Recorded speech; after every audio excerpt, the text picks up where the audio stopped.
Hello, am I audible? Yes, sir. Okay, fine. Good morning, sir. Good morning.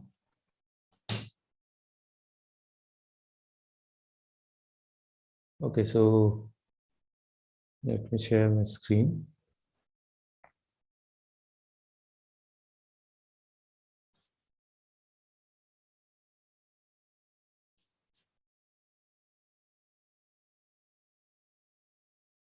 Okay, so you can see my screen, right? Yes, sir. Okay, so the first question is, do you want me to something to discuss like from week 10? Some specific doubt if you have?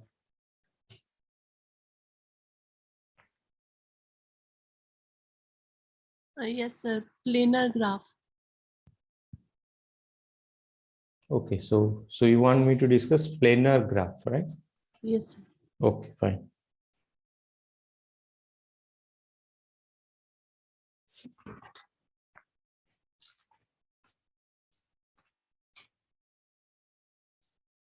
Okay, so let me write it down.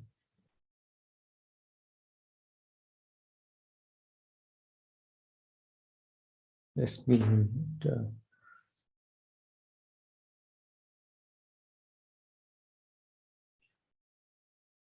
Yeah, okay, so so the thing is, okay, so let me first write down the definition of planar graph. So basically planar graph is something, a graph that basically you can draw in the plane, right? So you can draw in the plane so that no two edges will cross. Okay, so let me first write down the definitions, and after that I will explain few examples.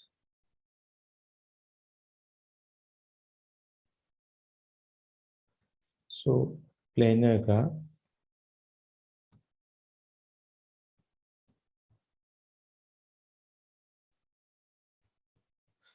graph is said to be a planar graph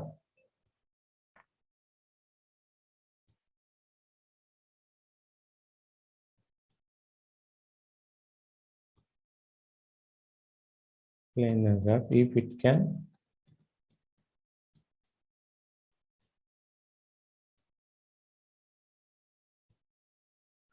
drawn in the plane so that no two edges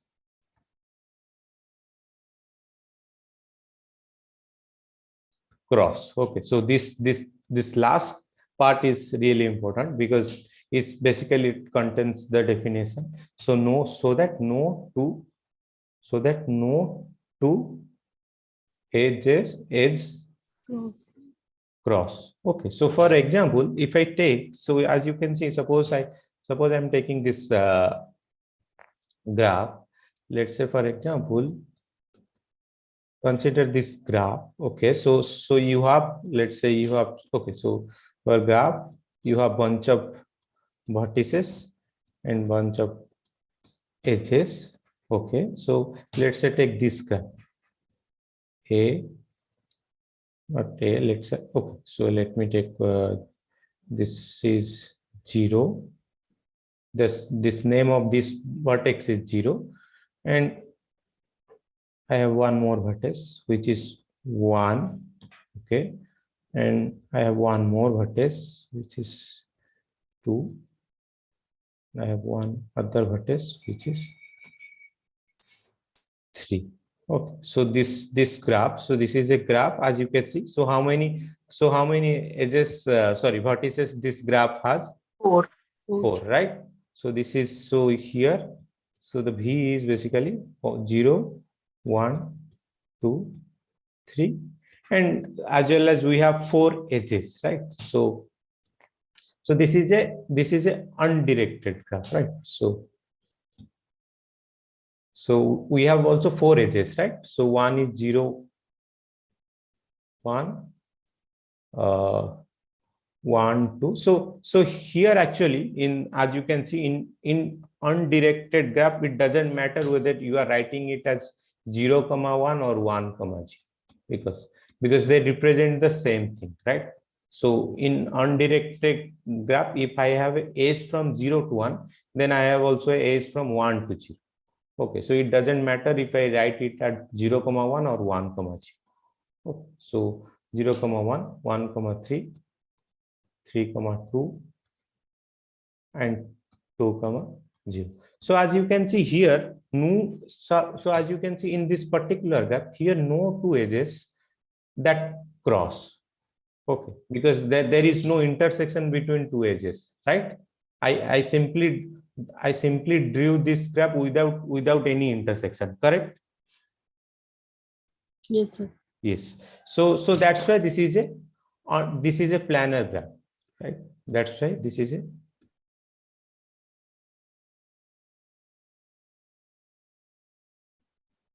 planar graph. Suppose I have one more graph.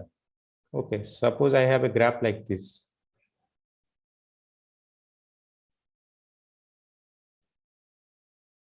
So this is one more graph. Let's say 0, 1, 2, 3.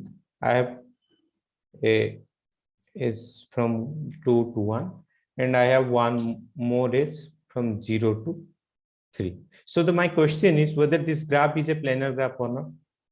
No, sir. No, sir. So if you look at this graph, actually, so from the figure, actually it looks like looks like a not a planar graph. Okay, so from, if you just look at the figure from there, the obvious guess is not a planar graph. Okay, but it turns out that this is also a planar graph. Like how? Actually, I can slightly change this graph. Okay, so I can change this graph. Not change. I can draw this graph so that it look like, say, so I'll draw the same graph but in some different manner, so that it will look like a planar graph. Like how? From outside. Correct. We will join 2 edges, 0, 3 from outside. Correct. So this if you see, this is 0, this is 1, this is 2, this is 3, right? So I have a edge from 2 to 3. Okay, and one more edge is that is basically from 3 to 0. So instead of drawing like this, what I will do, I'll draw like this. Okay. So if you see, actually both the graph, they represent the same thing. For example, if you write this graph, this graph is what? This graph basically, so the graph contains two things, right? This graph contains two things, that is the information about the vertices and the information about edges. So like if I write this graph, this is basically 0, 0, 1, 2, 3. This is my vertex and my edges are 0, 1 and 1, 3, 3, 2, 2, 0, and there are two more edges, right? What are they? 0, 3 and 1, 2. 0, 3 and 1, 2, right? And similarly, if I try to write down this graph, okay, so this is basically the information I have written. This information I have written for this graph, right? So I have one more graph. Okay, so this is another one. So if I try to write down the edges, then basically I'll get the same thing, right? I'll get the same thing: 0, 1, 1, 3, 3, 2, 2, 0, 0, 3, and 1, 2. Okay. So if you see carefully, okay, these two graphs, they are same. Okay, these two graphs, they are same. They may look like slightly different. Okay, so because I have slightly changed I have slightly changed this age. Okay, this age 0, 3, but they are basically same.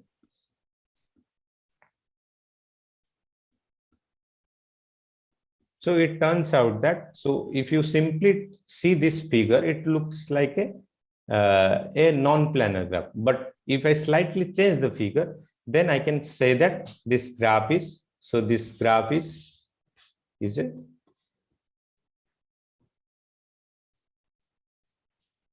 planar graph. Planar graph. Yes, please. Sir, what is the difference between this planar graph and what we have learned so far, like functions graph and all? No, sorry. What is the main difference between this graph, this planar graph, and what we have learned so far in functions? No, see, see, graph is a function. Okay, so if you see like not function, it's basically it's a relation. Okay, so if you go back and check the definition, so for example, so you have a graph, right? Suppose you have a G. G is what? Basically, how you denote G.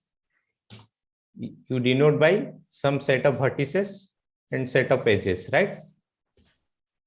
Right, sir. Correct. So B is basically it's a set, right? Yes, sir. So what is B? So it's a set, but it contains some information, right? What is that? Some values. It contains the information about the vertices, right? Yeah, Yeah, it's basically the set of vertices. Vertices. And what is E? Set of edges. E is nothing. It's a relation, right? Between vertices. It's a relation on V, right? That means, so what is a relation on V? What is the Partition product between two correct? sets. It's a basically subset of V cross V, right? Yes, sir. So for example, here if you see, so here if you see E is a subset of, so here if you see particularly E is also a subset of V cross V. Okay, so graph is not a function, it's a relation. Okay, so graph, so as you said, like what is the connection between this graph and function? So graph is not a function, it's precisely the not graph. Like graph actually it's basically two string thing. So it's a pair of things. So the first pair contains the information about the vertices, and the second pair contains the information about the edges. And this particularly for a for an edge of a graph G. So that edge is basically it's a relation on the set of vertices. Okay, so what is the condition? So in case of planar graph, actually we are putting some condition on the edges. Okay, so what is that condition? So the condition is that if I try to draw this graph in a plane, okay, if I try to draw this graph in a plane, so that no two edges will cross. So that is the extra condition we are putting. Okay. So okay, so for example, let's take one more example.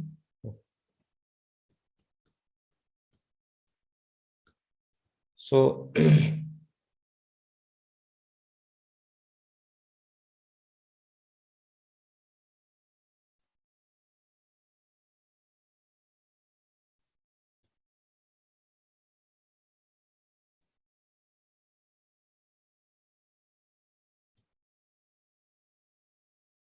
so this is one more graph. Okay, so now I have slightly more number of edges. Okay, not edges, okay, as well as edges, and at the same time I have more number of vertices. Okay, so let's try to draw this one. So suppose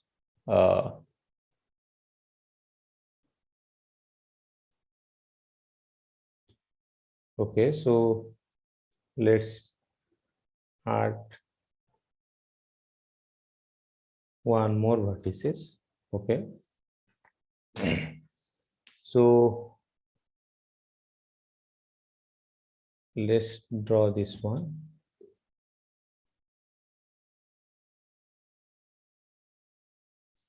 So can one of you tell me whether this is a planar graph or not? Non-planar. No, sir. sir. Not planar, sir. It is a planar graph. Yeah. So Okay. It's planar, sir. so the thing is, Yeah. as you can see, actually, okay. So let me write. So the way I drew it in this plane, maybe it looks like Planar. that it's not a planar graph. Okay. So the thing is, I can slightly rearrange it so that it may look like a planar graph. Okay. So let me 0, 1, 2, 3, 4, 5. Okay. So what basically? So I can slightly. Excuse me, sir. Yes, please. Sir, how can we rearrange the graph? No. So as I said, right. So The so graph is a set of points, defined points between X and Y plane. correct. So how Correct. can we change the lines, sir? Because all points should be defined. No. So so the thing is, as you can see, the graph is not defined by the lines, right? How we are drawing the lines. The graph is defined whether we have an edge or not. Correct. So as you can see, so when I'm representing this graph, okay. So for example, you take this one, right? This is the first example that we took, right? So if you see, when I'm writing this information about this graph, okay, so I have written few information right here. Right, Can you? sir. So here I'm not writing about this line. Okay, how? So here, so if this is actually the complete information about this graph, right? So here I didn't mention anything about the line, how I drew that line in this figure. Okay, what basically I have written, I have an edge in between 0 to 1. Okay, that's all. It doesn't matter Okay, how. only coordinates of endpoints. Correct. So it doesn't matter how I'm drawing, how I want to draw this graph. The only thing it matter whether there is a edge between 0 and 3, whether there is a edge between 1 and 3. That is what it matters. Okay, it doesn't matter how you are drawing the line, whether you are drawing the line like this. Okay, not line. It's basically not line. The edge like this, or you are drawing the edge like this. Okay, it doesn't matter. Is it clear? Yes, sir. Okay, so it really doesn't matter how I'm drawing this edge. So instead of this one, I can draw like this. Okay, this is just a edge. Okay, so for example, here if you see, so this graph, so this why I said these two graphs, they are same. Why I said these two graphs are basically same. So if you see Because we can rearrange the edge. Edges are the same. So basically, if you see the number of vertices, okay, they are same. Okay, for this graph, the number of vertices, they are same, and also this edges set, they are also same, right? Yes. Correct. So that's why I said these two graphs, they may look slightly different, but they are basically the same thing. Okay, because the vertices for these two graphs, the vertices are same, and the edges set, they are also same. Okay, so for example, now if I try to slightly rearrange this graph, so how I can rearrange this graph? So what I can do, so instead of drawing like this, what I can do, I can slightly change this graph. Okay, so let me first draw this part, the middle part. Okay, so the middle part is 0. So this thing you have to do it carefully. Okay, this whether the main question is So you have some graphs which looks like a non-planar graph. Whether the main question is whether you can convert this graph into a planar graph or not. That you have to do it carefully. Okay. So 0, 4, 2, 3. Okay. So now I have this one, 5, and one more vertex, that is 1. Okay. So the next thing is in our this main graph that I have drawn it in red color. So as you can see, I have an edge in the main graph. I have an edge between 0 and 5. So if I draw like this, Outside. yeah. So from inside, then certainly there will be a cross in between the edge 4,3 and 0,5. So what I will do? So instead of drawing it from the inside, what I'll do? I'll try to draw it from the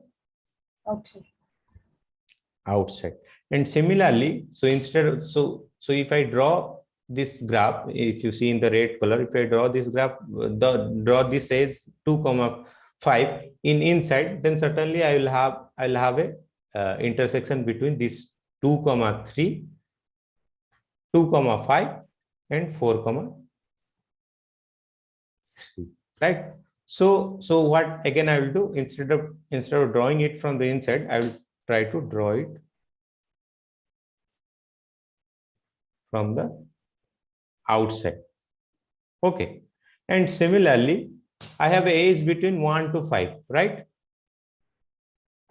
So if I try to draw like this, so that I have drawn in the red color. So as you can see, if I try to draw it from the inside, then there will be an intersection between this edge 1,5 with 0,2 and 4,3. So instead of drawing like this, what I will do? I'll draw from the outside. Okay. So now is this a planar graph? Yes, sir. Yes. Sir, I just Yes, have a sir. query. But by seeing the above graph, it's showing that planar graph. Okay. But we can draw it. Showing that this is not a planar graph. But drawing in different way, we Yes. can make it planar graph. Yes. But whenever this picture is given above picture, should we say this is planar or not non-planar? No. This is not a plan. This is a planar graph. Okay. So maybe I have slightly. So I maybe I have. So maybe I have drawn it slightly differently. Okay, but you can make few changes and you can make it to a planar graph. Okay, so this is basically if the graph we can make this graph planar, then we will see how this is not important how the graph was drawn or not, right? Correct. We'll say that planar. Yes. So someone asked me, for example, to understand it's simple. The Yes. edges should not cross with each other. That's also right. that is the definition of planar graph. So someone asked me whether give some example of so this part is clear, right? Like how so sometimes by just simply looking at the graph, it may be slightly confusing to know whether this graph is a planar graph or not. So as I said, you have to do it carefully. Okay, so first you have to see whether is it possible for you to convert this graph rearrange. Correct. To rearrange the edges, okay, so that none of the edges will cross. Okay. So someone asked like some non-example, right? So let me give you one non-example. Sir, can you draw the picture for non-planar graph? Yeah, that is what I am doing. Okay, that is what I am doing. Okay, so actually drawing a non-planar graph is not difficult. So if you see, let me take this.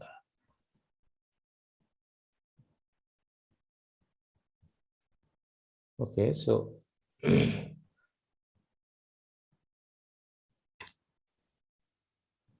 So let's say this graph. Okay, this is a graph, right?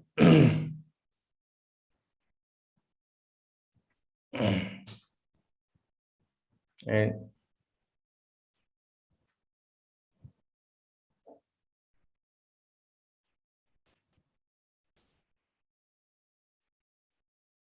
this is one more graph. Okay, sorry, maybe I slightly made mistake. Okay, instead of drawing like this,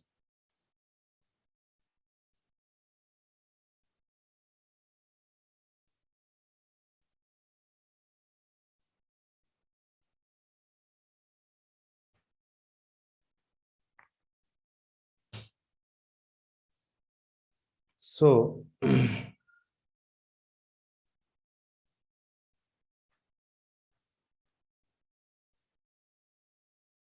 so now if you see, so this graph, this is, let's say, 0, 1, 2, 3, 4, 5, 6, 7.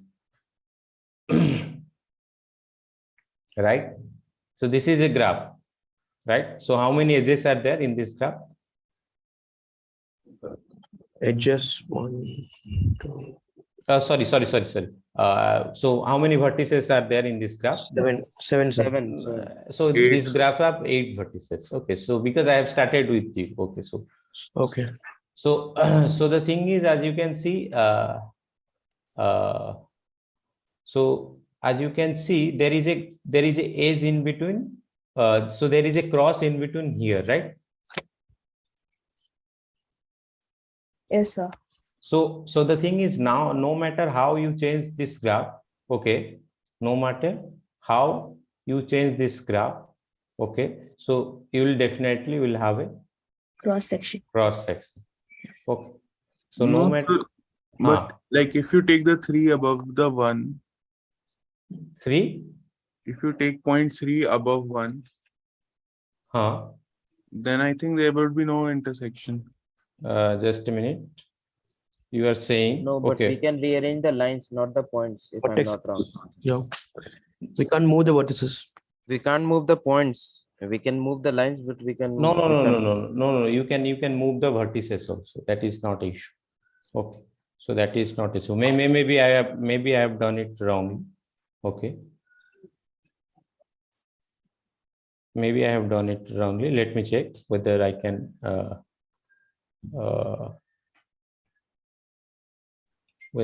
so what you are saying? So if you put the 0.3 above 0.1 and then connect 0 and 2 to it, then I think it would be a planar. Okay, so I guess I think you are correct. Okay, so maybe I have made a mistake. Okay, so you are saying so you are saying instead of yeah, you are correct. Yeah, you are correct. So this is a example. Okay, sorry. So I guess I have done it slightly so this is a mistake. So this actually, this is, I can convert this graph like this. Okay, this is now 0, 2, 4, 5, and what I can do now. So first I have drawn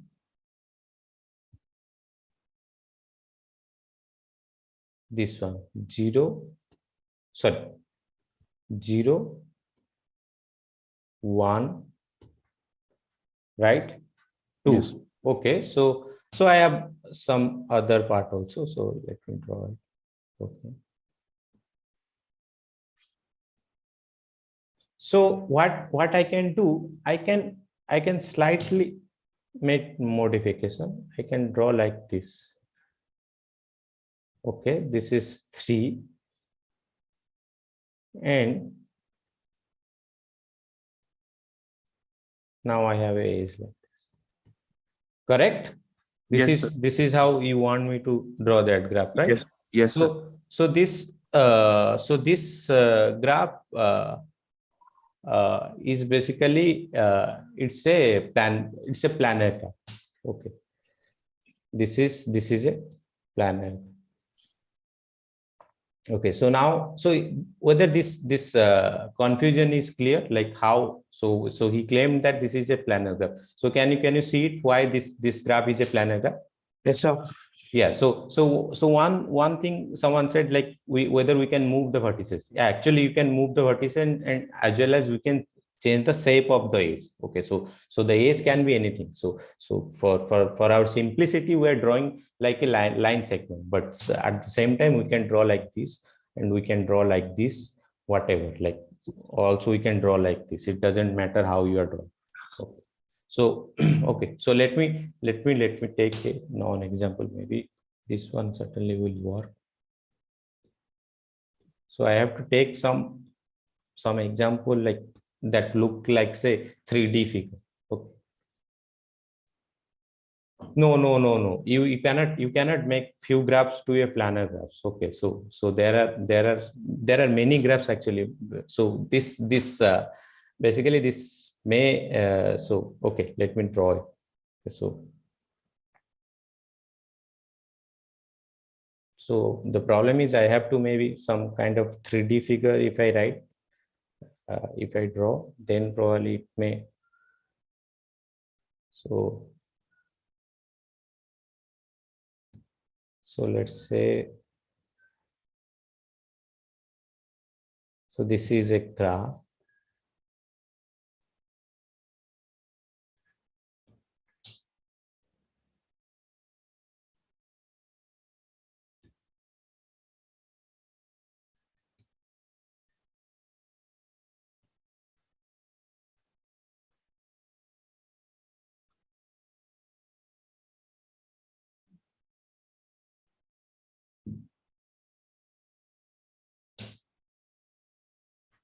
So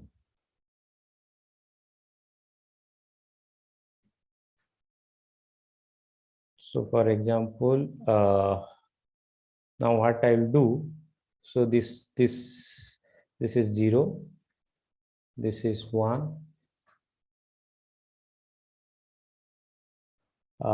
this is 2, this is 3, this is 4, this is 5, this is 6, this one is 7. Right now probably I have 8 edges, right? Yeah. So what I will do now, okay, so now can you guess like what edge, if I take one more edge, then this will become a non-planar graph?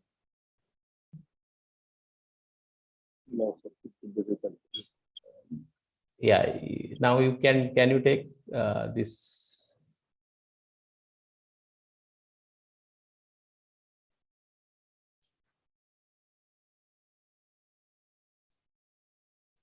But here, sir, we fix the shape, right? Yeah, fix, no, shape you can change, right? You can change the shape. Okay, so you can, so if you want, you can slightly modify this figure. Okay.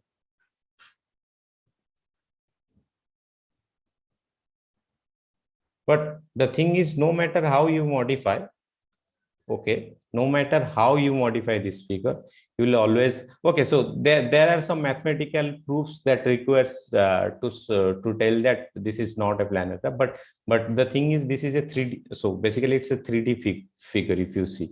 Okay, so this is more or less a square box, right? And there is a thing inside. So this graph, you can draw this graph without any crosses. That is possible in 3D. Okay, you cannot draw it in a plane. Okay, so no matter how you draw in a plane, okay, this graph, you will always have a intersection. For example, yes, in plane this will be non-planar, but in 3D we can draw it from outside also. No, in 3D you can always draw. So what is there in 3D? You have a box, okay, right? You have a box. So in the box, you don't have any intersection, right? So what you do, you try to draw a line in between some diagonal of the box inside, right?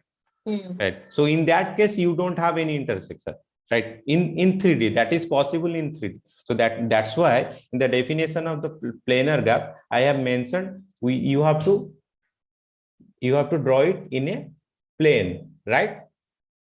Okay. So in the definition I have mentioned, you can draw it in a plane. So for this particular graph, no matter how you draw in a plane, okay, if you change this graph, so if you change this edge, suppose if you change this edge, if you change this edge like this, then also you will have intersection. Okay. Yes. So no matter how you draw this graph, you will always have an intersection. Okay. So the thing is, So if we just draw the graph 6 to 2 out of it, no, that is actually your, so that is possible in 3D, okay, not in 2D. Okay, so what you are saying, so the problem is you have to slightly, as I said, you have to slightly careful when you are saying, okay, so when you are saying I can draw it like this, right? Yes, sir. Yeah, that is the problem is that this is possible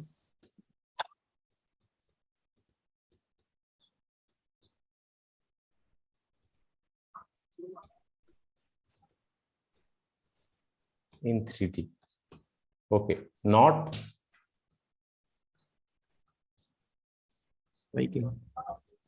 in 2D. Okay. why, sir? So the thing is, okay, so the thing is, the problem is, okay, so the problem is what you are doing. So when actually you are drawing this one, okay, at the same time you are ignoring the fact that these two edges crosses, right? Okay. Right. So the thing is, when you are doing like this, so you are ignoring this fact that these two edges will cross, right? That is what you are ignoring, right? But that is possible when this figure is in 3D, right? Because in 2D this is not possible, right? Yeah, got it. Yeah. So okay, so let me tell you, like there are, so there is not much about planar graph is in your syllabus. Okay, so non-planar graph are slightly complicated. Okay. Fine. So the thing is, there is only, I guess, some definition of planar graph is there. So not much is there about the planar graph. Okay. So for Sir, example, I have a query. If we draw a complete hexagon graph, correct. Then also that is a non-planar graph. Okay. that's the math. So for example, okay, so let's take this one.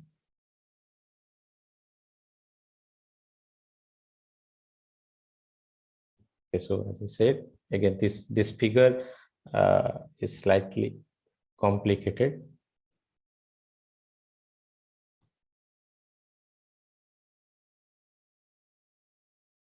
So you have a edge from here to here. Okay. Every point to every point. Correct. Yeah.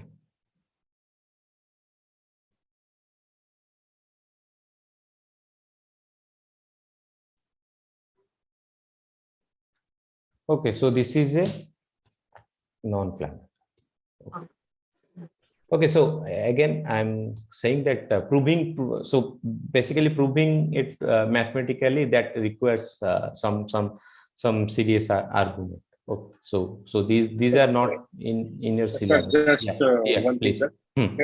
In non-planar graph, edge is not cutting to each other like that. No. In planar graph, edge will not cut each other. Yeah, yes, just opposite. Yeah. Yeah. So In in planar. in non-planar graph, no matter how you draw the graph, there will be two edges that will cross. Okay. Is it clear? Is it clear? Like how actually we are differentiating in between planar graph and non-planar graph? Yes, sir. Yes, sir. Yes. Okay, fine. Okay, Sir, so some small questions are there. yes. Can I ask? Yes, sir. Yes, please. Sir, I'm still not getting the point. The graph is the line between any 2 points, right? And if we don't have function, the line can be anything. Yes, Fine. correct. So as Archit said that we can change the vertices at, then what the point of the graph then, sir? If we change the vertices. No.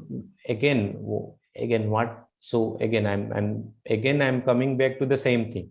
Okay. So it doesn't matter how you draw the graph. Okay. Exactly. The only thing it matters how you are representing this vertices set and edges set. Okay. Okay, so it's representation only. Correct. This is, see, the thing is, okay, so let me tell you. So just give me a minute. So let me tell you, let me take this graph. Okay, so it's just a simple graph, let me take. Okay, so let's say this one. This is a graph, right? Right. So what I will do, instead of drawing like this, I will draw like this. So instead of drawing like this, I will draw like this.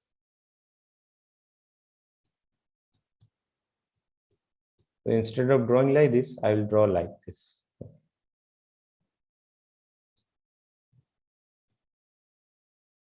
So they are the same thing, right? So I'm just simply changing the shape of the edge. Okay. And I'm slightly changing the vertices. Okay. So but sir, if we change the vertices, it will not change the value. For example, for example, for undirected graph, certainly it's not going to make any changes. Okay, because so this is a graph, right? Right. This has two things, right? Vertices and edges, right? So for this blue graph, sorry, so everything is blue. Okay, so the first graph. Okay, so I have two information, right? So vertices, what is B here? A comma B. What is E here? AB. So as in the beginning, I said AB. So for a undirected graph, it doesn't matter how you write. It doesn't matter whether you write A comma B or B comma A, because if you have a edge between, if you have a edge from A to B, for an undirected graph, you have also a edge from B to A, right? So it doesn't matter how you write this AB. So instead of AB, I can write also B. But in directed, I'll come. They can't Okay, do so that thing, right? just give me a minute. Okay, I'm not talking about now directed graph. I'll come to that. Okay, so it doesn't matter how I write this edge set for an undirected graph, right? So this let me write it AB. Okay, so because it doesn't matter how I write this A comma B, so I can write first B, then A. I can write first A, then B, because in the main point of undirected, why I can write like this, because in an undirected graph, it doesn't matter. So if I have a edge from A to B, it automatically implies that I have also a edge from B to A. Okay. So similarly, how I can represent this graph? So this graph, the second graph, right? The second graph. So the same information, it contains the same information, right? A comma B and AB. And AB. So if you look at these two information, they are basically the same, right? Okay, so in planar graphs, we are learning just arrangements. Correct. Of vertices and edges. Yes. That's all. So similarly, so now you can say, right, this graph is also same as the previous two graphs, right? Right, sir. Right, sir. And this graph is also same as the previous graph. Okay, so for example, but this is not true if I do for a directed graph. Let me say why. So for example, you take this graph. Okay, so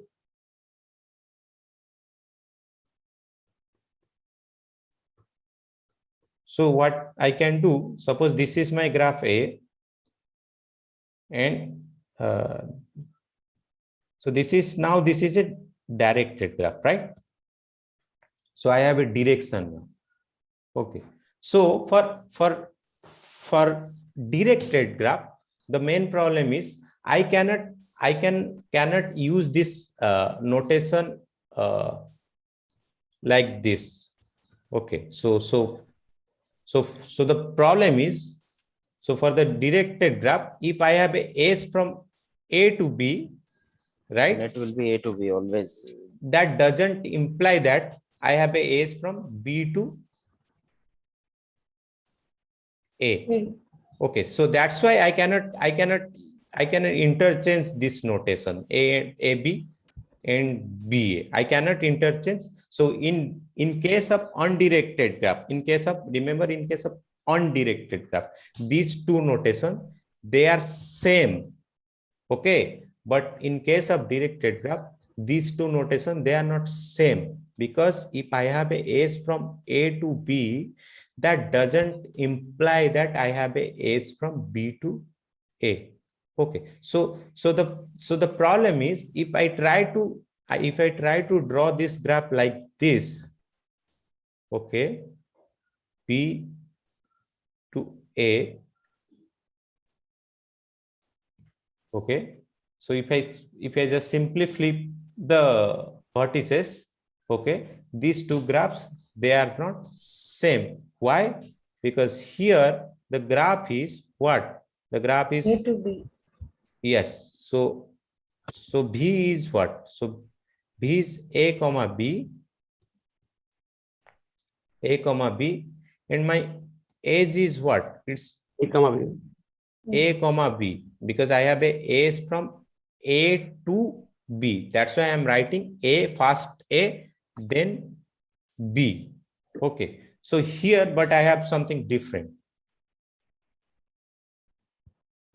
So here I have something different. Here edge is what? B comma. Instead of A comma B, I have B comma A. Okay, that means I have A's from B to A. Okay.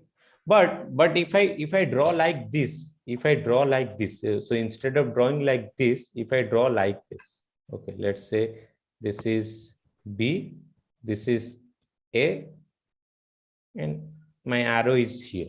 Okay. In that case, these two graphs are same. So how I'll write this graph? So here edge is what? A comma B. A comma B, right? Because I have a S from A to B, because this the direction of arrow is towards B. Okay, is it clear? Yes, sir. Yeah. Okay, Yes. fine. Okay, so any other doubt? So this is, maybe we have spent so much time on planar graph. So okay, so anything more you want? Okay, someone said, I guess, coloring, right? Yes, sir. Okay.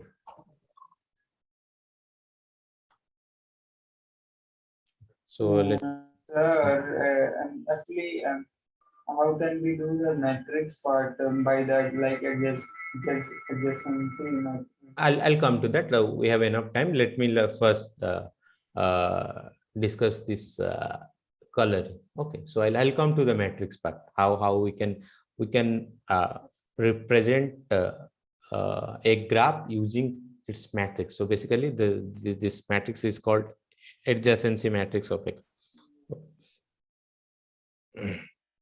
So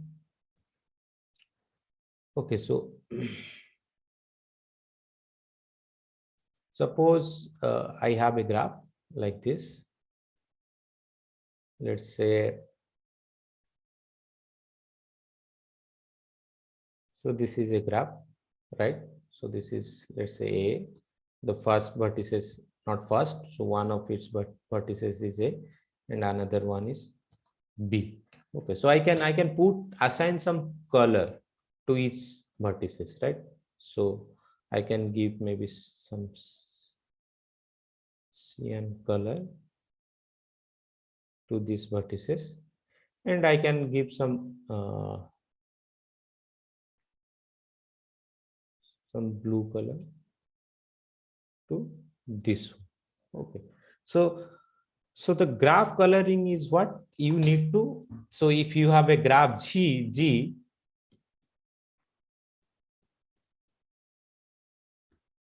so what is the graph coloring? You first thing is you need to assign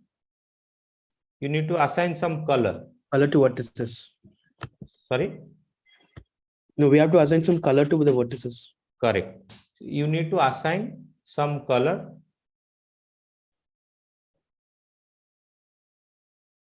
to each vertices.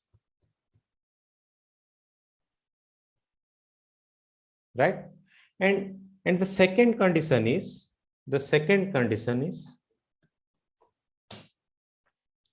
so the second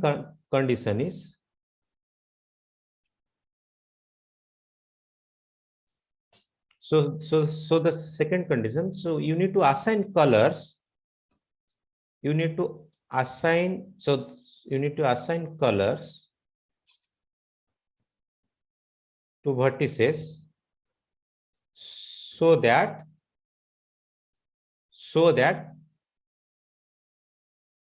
end points, or maybe say end vertices of an edge have Different color. correct, have different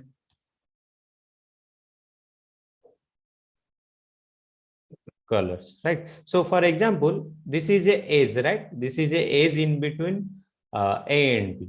Okay, so the main problem is I cannot assign A and B same color. Okay, so this is not allowed. Okay, this is not allowed because so this is a edge, right? This is a edge between A and B. I cannot give the same color to both the end points of the edge. Okay, I have to assign two different color. Okay, so this is the first. So the first thing is you need to assign some color to each vertices. Okay, and the second condition is, okay, the second condition is you need to assign you need to assign colors to the vertices so that endpoints of an edge must have different colors. So this is not allowed, because here the endpoints have same color. So but this is, so I can do like this. Okay, A to B,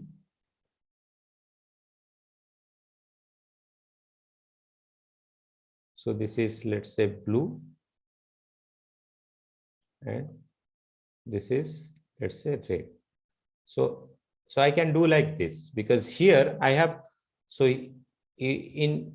for this edge, both the endpoints, they have different color. Okay, this is allowed. Okay, so with respect to this condition, what I need, so in graph coloring, what we need to do, we need to find, so we need to find, so suppose if I have a graph, okay, we need to find the minimum number of colors. So how many, so minimum how many different colors, minimum number of colors required. So we need to find the minimum number of colors required to color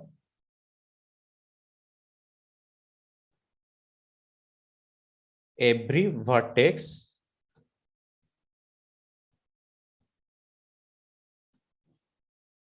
in the graph such that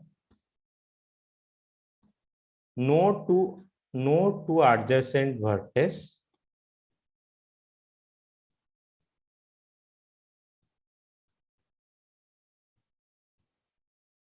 have same color. Okay, so adjacent vertex means there is a edge in between these vertices. Okay, so for example, if I have a edge, so here A and B, they are adjacent vertices because there is a edge between A and B. Okay, so for example, here if I draw this graph, A, let's say A, B, C, D, E. So here, as you can see, there is a edge between A and D. Okay, so that's why A and D, they are adjacent vertices. Okay, so for example, here B and D. Okay, there is a edge between B and D. That's why B and D, they are adjacent vertices. Okay, so the main condition on the graph, so what basically we need to do in graph coloring, you need to find minimum number of colors that required to color every vertices in the graph, so that no two adjacent vertices will have the same color. Okay, so for example, let's take this graph. Okay, let's take this graph. Okay, so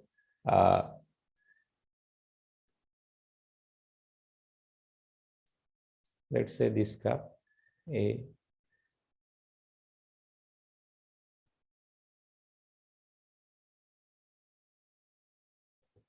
Okay, so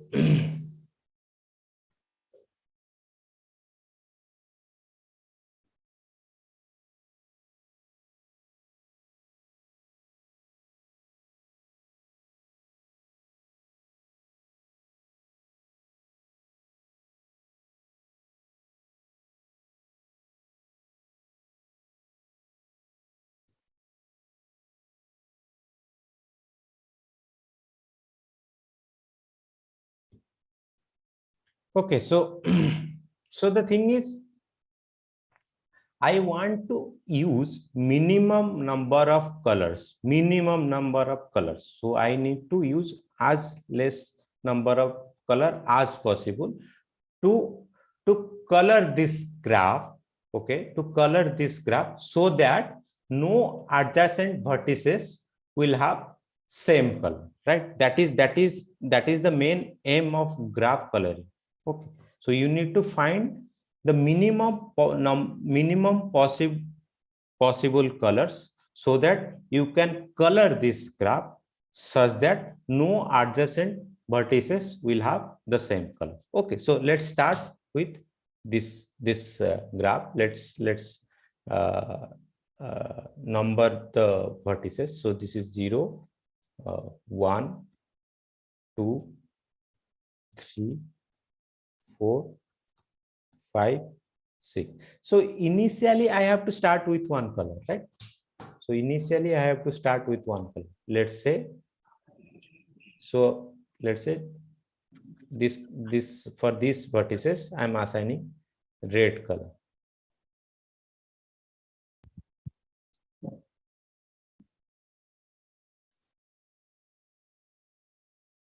Correct? So Yes, sir. so now, so the problem is, so I have assigned this 0 to be red, to red color, right? So now I cannot put red color on 1, right? Yes.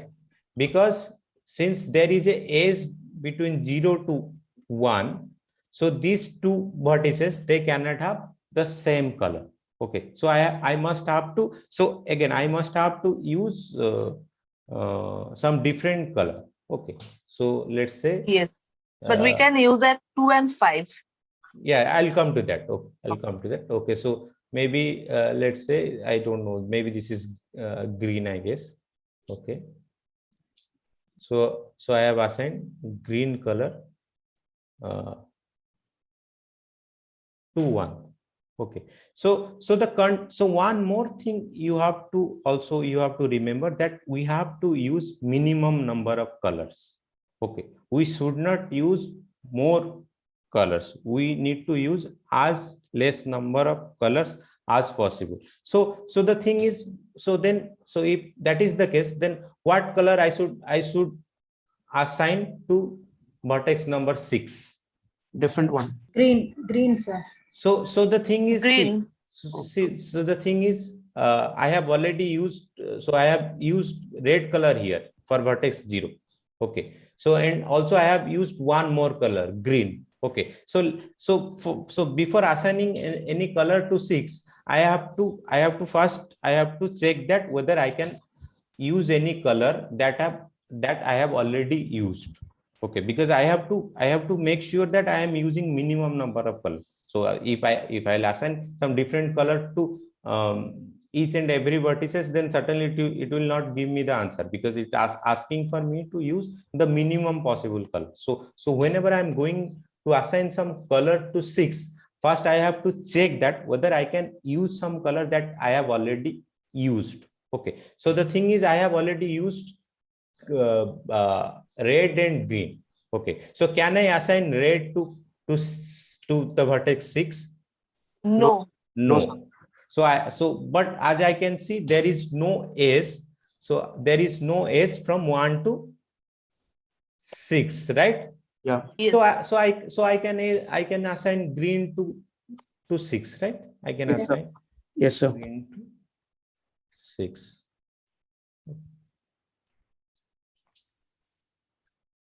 So okay, so fine. Now I'm fine. What about now the vertex 2? What about now vertex 2? Red, sir. Red again, sir. Red, sir. Color. So again, so before giving some color to any vertices, again I'm repeating, always try to check whether you can assign some color that you have already used. So till now we have only used 2 colors. One is red, one is green. So as you can see, so as you can see, so 2 has sorry, the vertices 1 has green color, and 2 is connected to 1. Okay, and 2 is connected to 6, but 2 is not connected to 0, right? So that means I can assign red color to 2. Okay, so I can assign red color to 2. Okay, then what about let's say 5? Red. Red, 5, sir.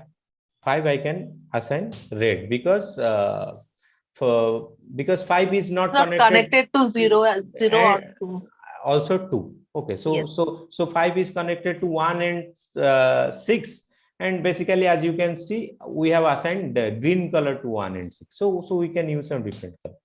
Okay, so that is red.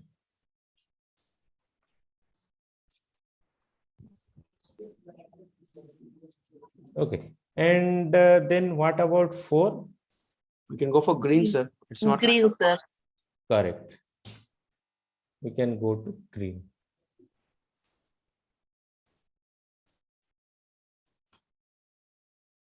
Okay, now we are in trouble.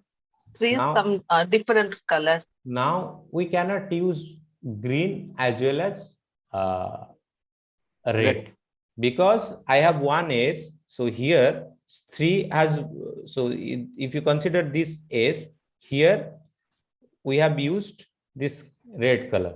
Okay, and if you consider this S, we have used green color. So that means I cannot use any one of these 2 colors. So I have to go for some one more color. Okay, let's go to maybe yeah, so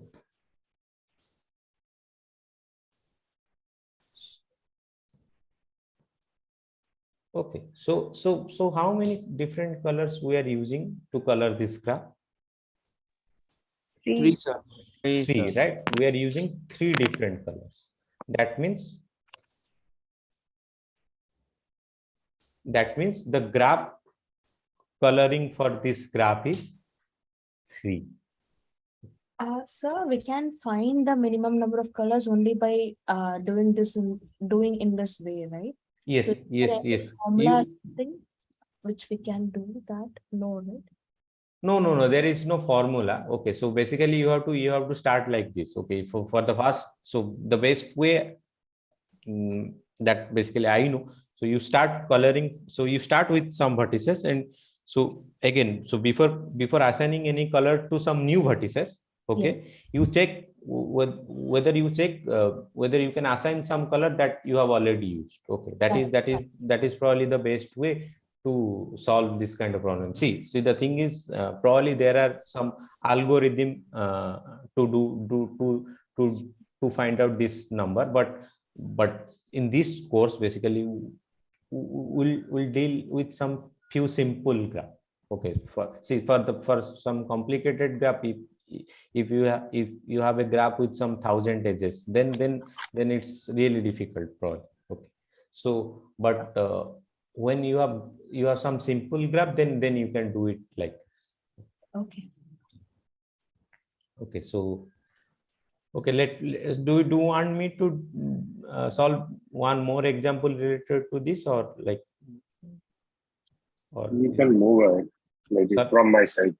sorry sir?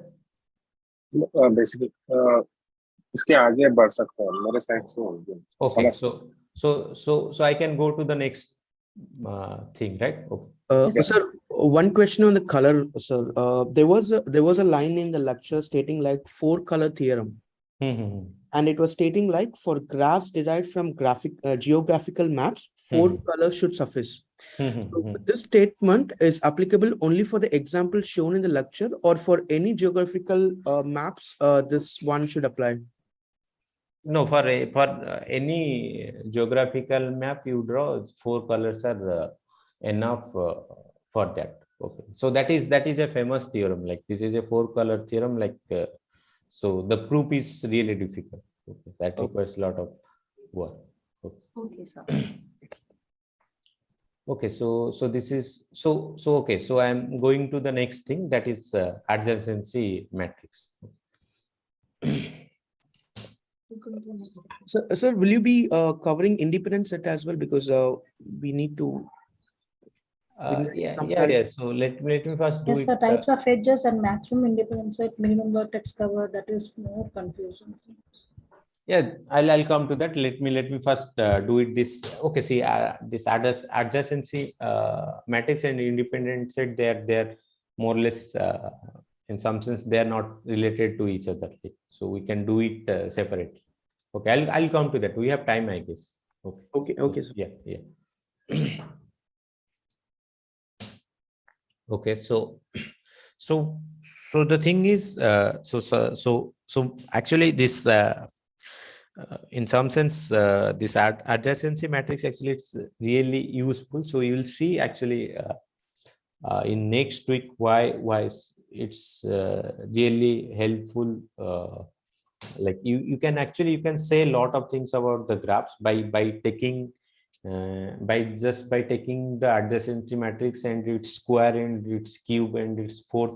Okay, so we'll see in the next week, but first let's try to understand how you can get the adjacency matrix of a graph. Okay, so Yes, sir. In weighted graphs. weighted, yeah. So that you will see in the next week. Okay, so Yes. So the thing is, okay, so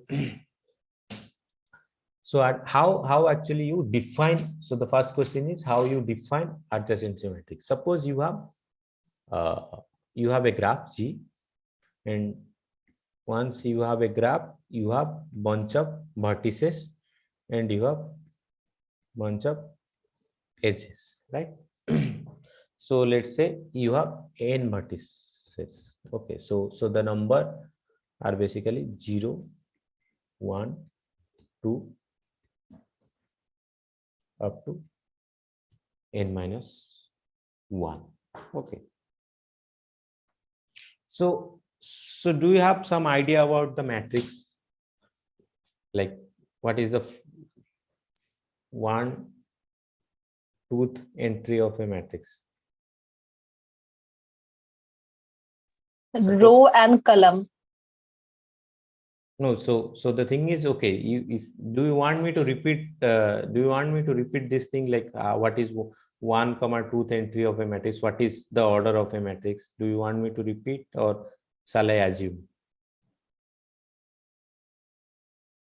So you can once, Once. Okay, so okay, so let me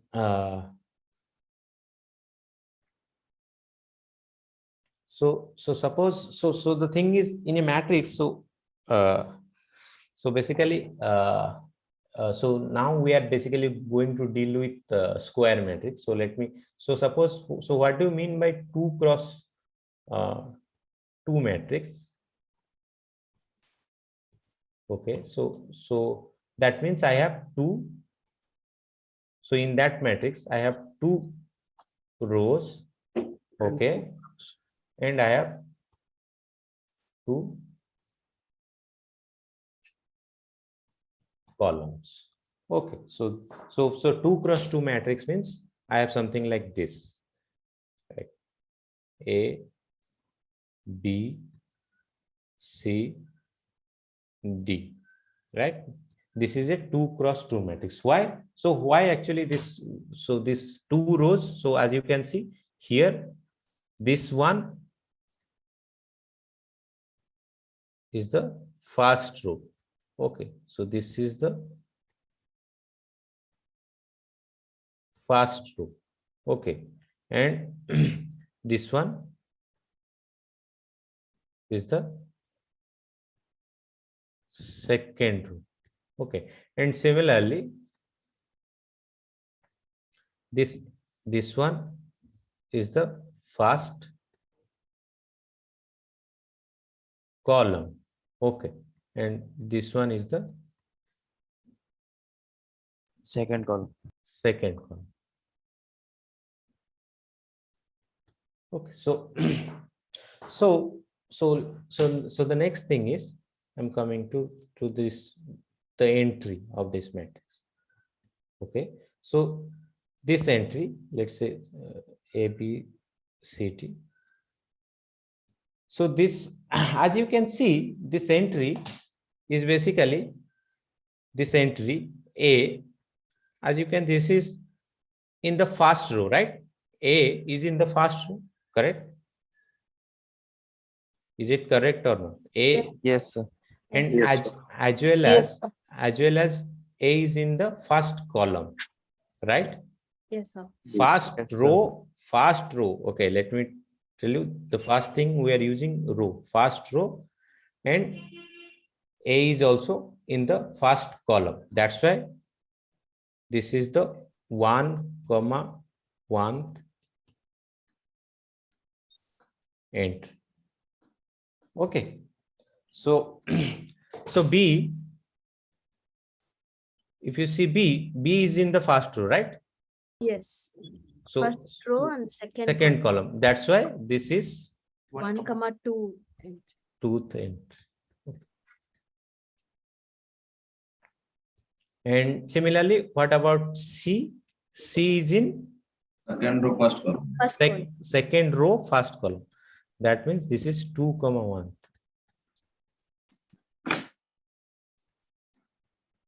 entry, and 2,2. this is 2,2. And similarly, you can similarly you can do it for maybe some 3 cross 3 matrix. So in 3 cross 3 matrix, what we'll have?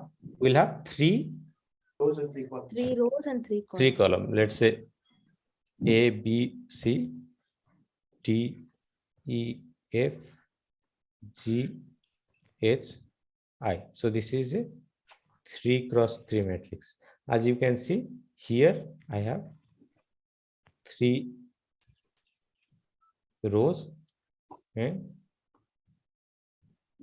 3 columns. Okay, and similarly, by the same logic, this is my 1, 1. 1. This is 1, 2, 2, 1, comma 3.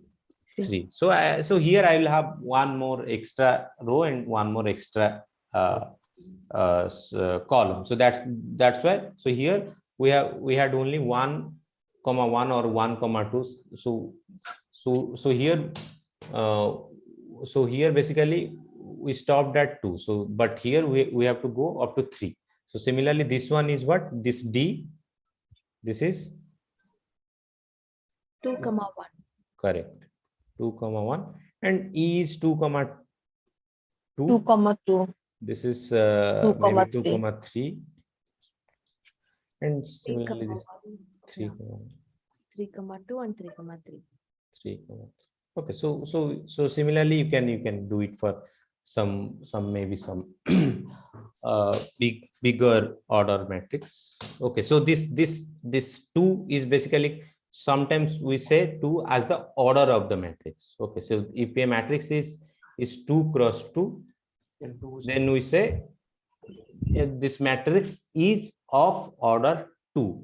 Okay, if the matrix is 3 cross 3, then we say the matrix is of order 3. So for example, if so for the general notation, if we use n cross n matrix, so generally we say the matrix is of order n. So when I'll say that a matrix is of order n, that means basically I'm saying that the matrix is of, that the matrix is a n cross n matrix. Okay, that's all.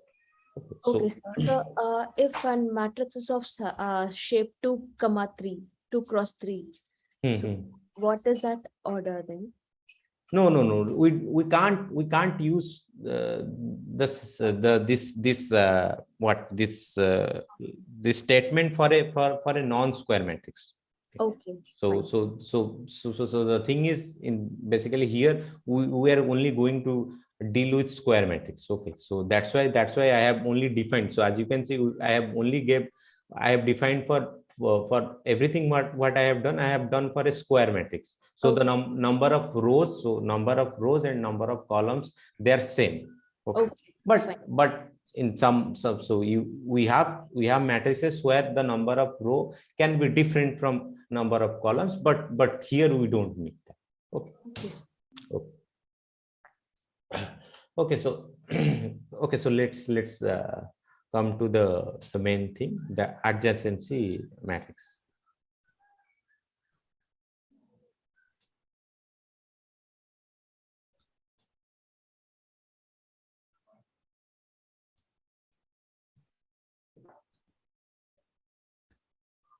Okay, so so the adjacency matrix is, so suppose you have a vertex. Okay, so suppose you have few vertices from 0. So you have n number of vertices. Okay, so for example, you have 4 vertices. Okay, 0, 1, 2, 3. Okay, so what will be the adjacency matrix of this graph?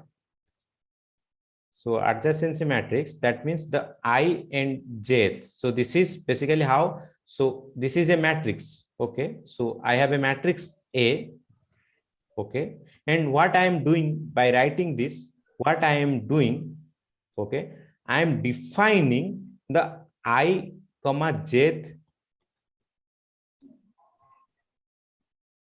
entry of that matrix. Correct?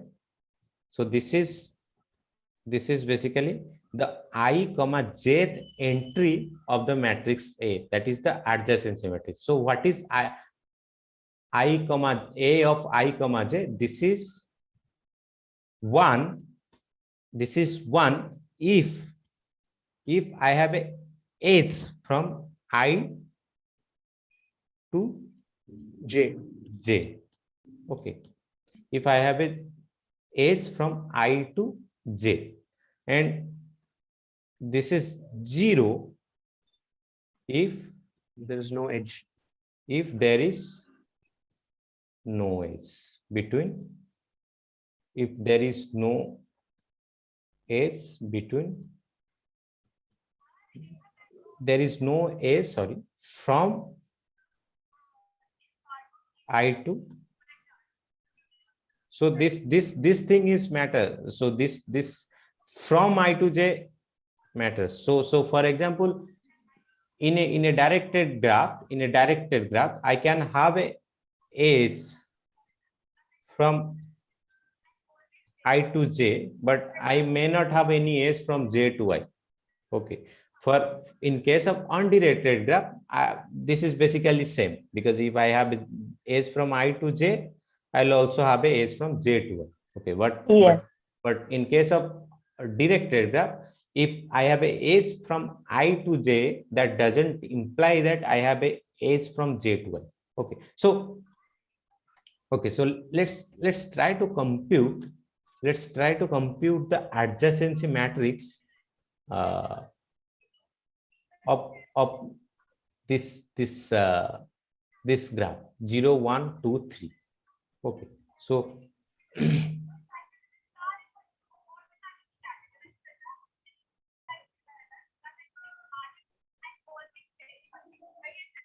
can you mute yourself?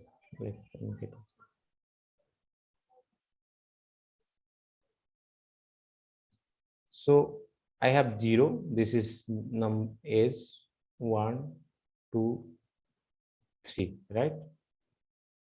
Okay.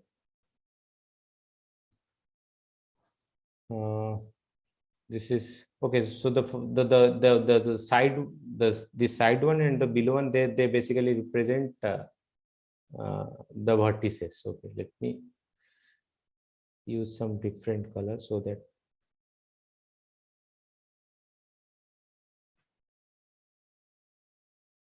be confusing. Okay, so this blue color thing, they basically represent your vertices number. So 0, 1, 2, 3. 0, 1, 2, 3.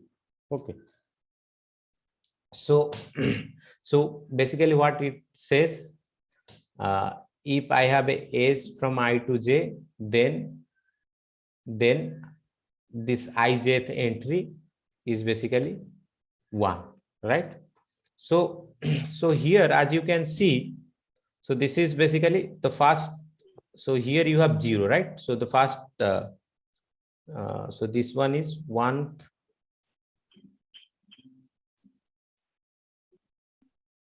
1, 1th entry, right? Correct? Yes, sir. So okay, maybe is it confusing because I have used 0 instead of 1? No, Or, sir. so can you see, like, so what will be the 1, 1th entry of this matrix? 0. Why? Because there is no connection from 1 to 1 towards 1 to 1. Yeah. Actually, it should be 0 to 0. That's why I said whether it's creating any confusion. Okay, so the same. so yeah, so basically, Then the vertices to give A, B, C, D, then it will be 0, 1, 2, 3, not messed up. So yeah, so better I should not use 0. So I should start with 1. Okay, so my vertices were 1, 2, 3, 4. Right. So so basically what I am doing, instead of starting from 0, I am basically starting with 1. Okay. Otherwise, basically this notation may create some confusion. It's better if you start with 1, then it will be easier for you to do this one. Okay. So so what basically I am doing, I'm starting with 1. Okay. 1, 2, 3, 4. 1, 2, 3, 4. Okay, so I have just slightly changed the naming of the vertices. So instead of starting with 0, I have started with 1. So the first entry is, as you can see, the first entry is 0, right? 0, yes. Because there is no edge from from 1 to 1 because Yes, so, there so is no loop even. loop, for yeah. this So editor. to be more precise, we are not considering loops. So Yeah. in this basically Okay.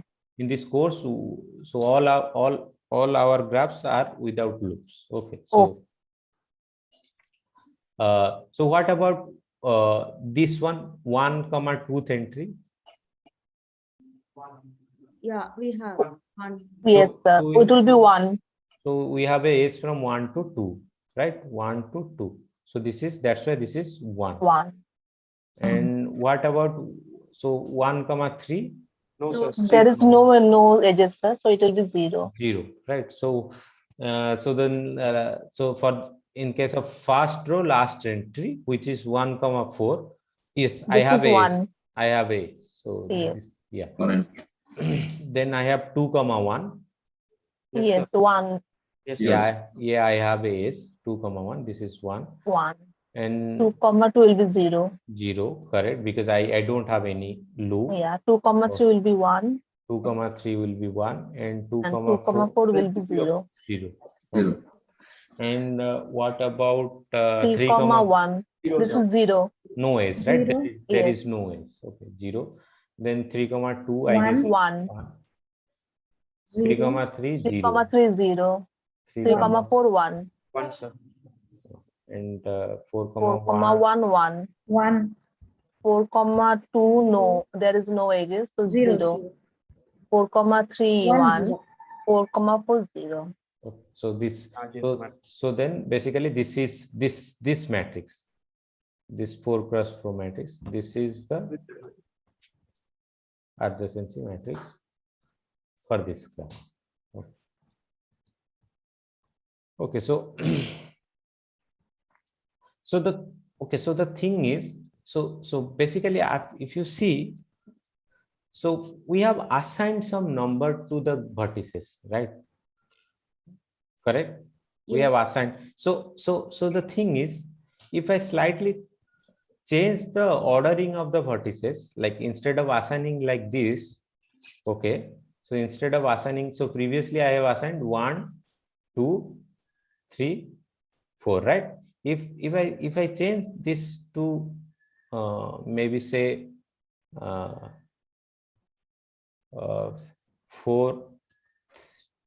3, 1 and 2, okay, in that case I will get a different adjacency matrix. Okay. Yes, So when actually when you are computing the adjacency matrix, first you have to fix some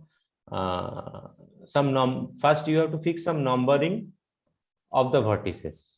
Okay, so once you fix a numbering, for that numbering you will get a adjacency matrix. Okay, if you slightly change the numbering, okay, just now the way I did, okay, so for this numbering I may get a different matrix.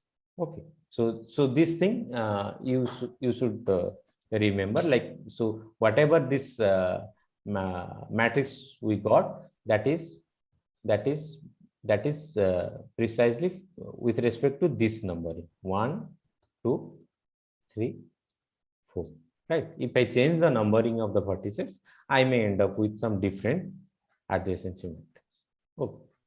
So when you compute a adjacency matrix, first you fix a numbering of the vertices. After that, you start computing the adjacency matrix. Okay. So so let me take one more example. So basically, I want to take an example of this some directed. Okay, so I want to compute the again I'm going to take a graph with 4 vertices. Okay, but it's slightly different. It's a directed graph. So I'll put some direction. Okay.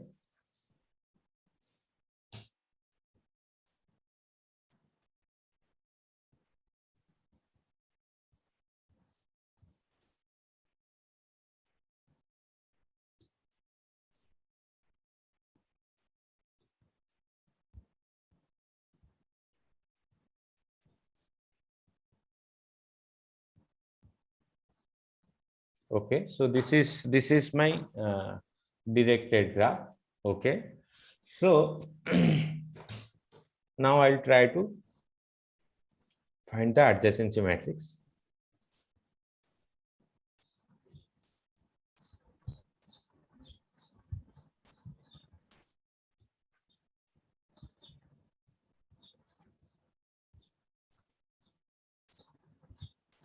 So this is 1, 2, 3, 4, 1, 2, 3, 4. Okay, so now you tell me what is the 1,1th entry of 0. Yes, sir. and what is 1,2? 1. Because why? There is a edge from 1 to 2. So when I'm checking 1,2th entry, I need to check whether there is a edge from 1 to 2, right? If whether there is a edge from 1 to 2. So as you can see, there is actually a edge from 1 to 2. So that's why this is 1. What about 1 to 3? 1.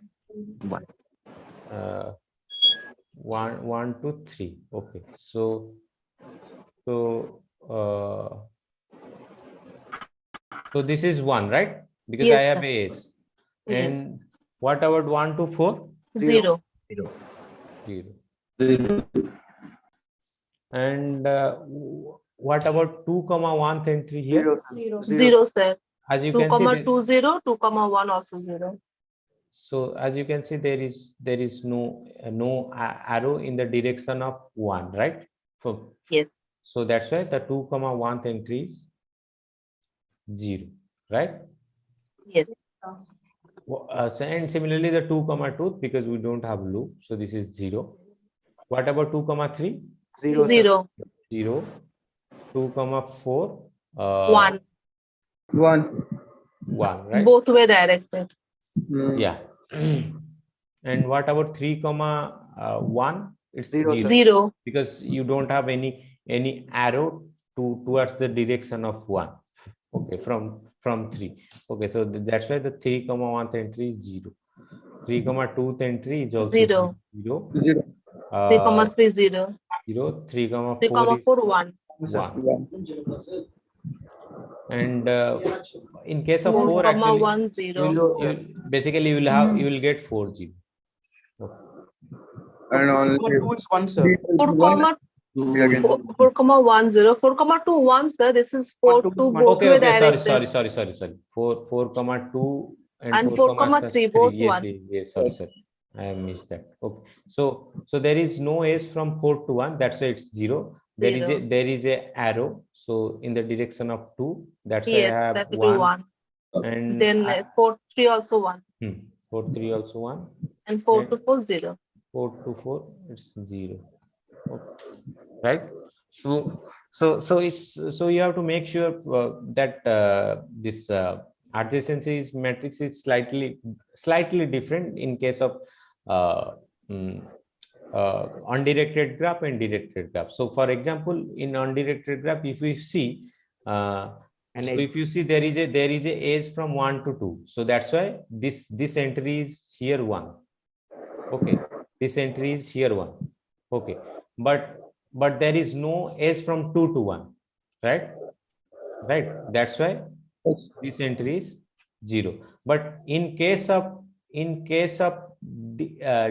undirected graph, okay, so in case of undirected graph, if the 1,2th entry is 1, right, that means the 2,1th entry is also 1. Okay, so you can see the difference, right? So here, in case of undirected graph, if the 1,2th entry here is 1, that basically implies the 2,1th entry is also 1. So that's why for undirected graph we have a symmetry. Okay, we have a symmetry. If 1,2th entry is 1, that means 2,1th entry is also 1. But this is not true in the case of directed graphs. Yeah. Okay, so this is clear, right? Yes, sir. Okay, fine. Okay, so the next thing, I guess someone asked me something about this Independent set, sir. independent set. Okay.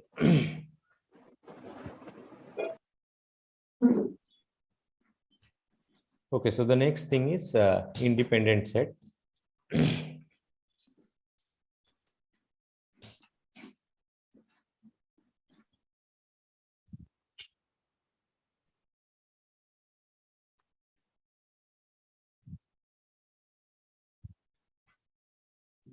Sir, which book will you prefer for this learning this graph theory? I don't. So as far as I remember, I have read it from Rosen. Okay, so Go Jane. yeah, I learned. Can you please spell it?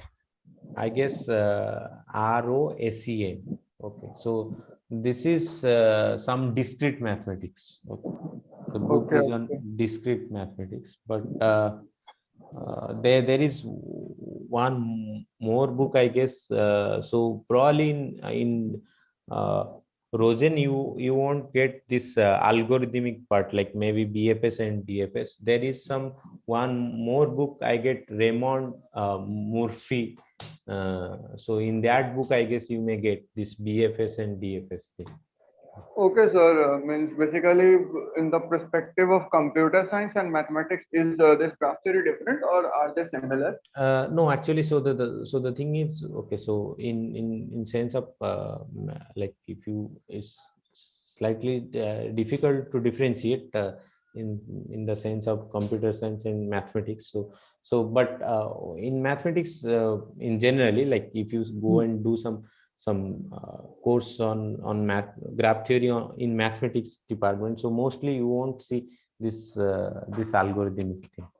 So Okay, all these algorithms will not be there. yeah.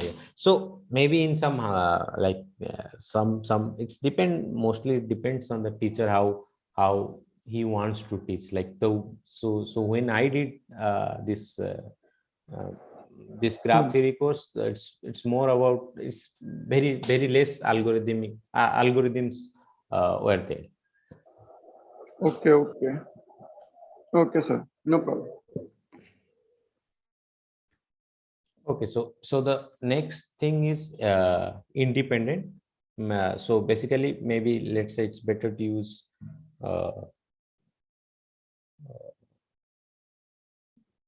maximal. So the main aim is basically to use maximum independent set. Okay, but before that, you need to define what is independent set. Okay, so independent set is basically, so the definition. So the definition is, it's a, so independent set is suppose you have a G. So I want to, so the main idea is I want to find an independent set of this graph. Okay, so for this graph, the independent set is nothing, it's a subset of V, right? Subset of vertices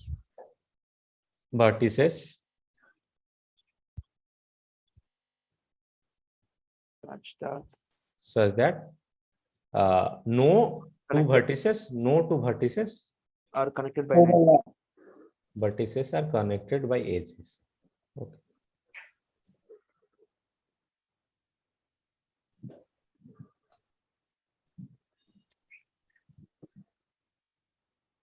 Edges, right? So I have so basically it's a it's a sub collection. So as you can see, the first maybe this statement says that it's a sub collection of the original V. Okay, so it's a subset of V, and they satisfy some condition, right? They satisfy condition that no two vertices they are connected by edges. Okay, so the maximal, so if I want to compute some independent set, okay, So independent set of G. So this is the independent set of G. Suppose I have a graph like this, okay, A comma B, right? If A is in my independent set of G, then that basically implies B cannot be inside the independent set of G, because if you see the second line, what basically it says, no two vertices such that no two vertices are connected by edges. Because if B will be a member of G, then basically it violates this this second condition, because if B will be in G, then I have two vertices A comma B, and they are connected by an Edge. Okay. So that is the second condition says that if there is two vertices and they are connected by some edge, then one of them can be a member of the independence. Okay. So for example, let's take this example. Basically, I'm taking the example that probably, I guess, sir he also explained this in his lecture. So let's say I have few things. This vertex is V1, this vertex is V2, this vertex is V3, and this vertex is V4, right? So then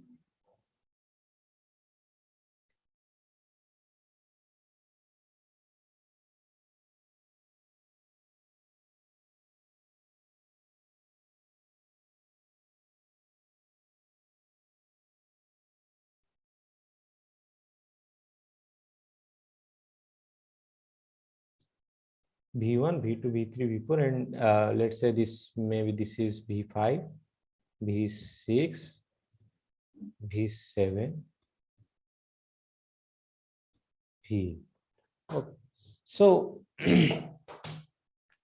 so the thing is, I want to compute some maximal independent, sorry, not maximal independent. So I want to compute some independent set of this graph G. Okay. So let's start with some vertex. So let's start with some vertex, some arbitrary vertex. Let's start with V2. Okay. Let me start with V2. So first I am including V2, right? So once I include V2, can you tell me which vertices I can't include after including V2? V1, V6 and V3. Correct, because it says, the definition says no two vertices are connected by edges. So if I include V3, then I'm basically violating. Yeah. So I'm violating this condition. Okay, because if I include V3, then I will have a edge between these two. I have a edge in between these two edges, right? Yes. And I don't want that. Okay, because my definition says you can't so you can't have two edges and they are connected by some sorry, you can't have two vertices and they are connected by some edges. So this is not allowed. I can't include V3. So V3 is excluded. V1. Yes.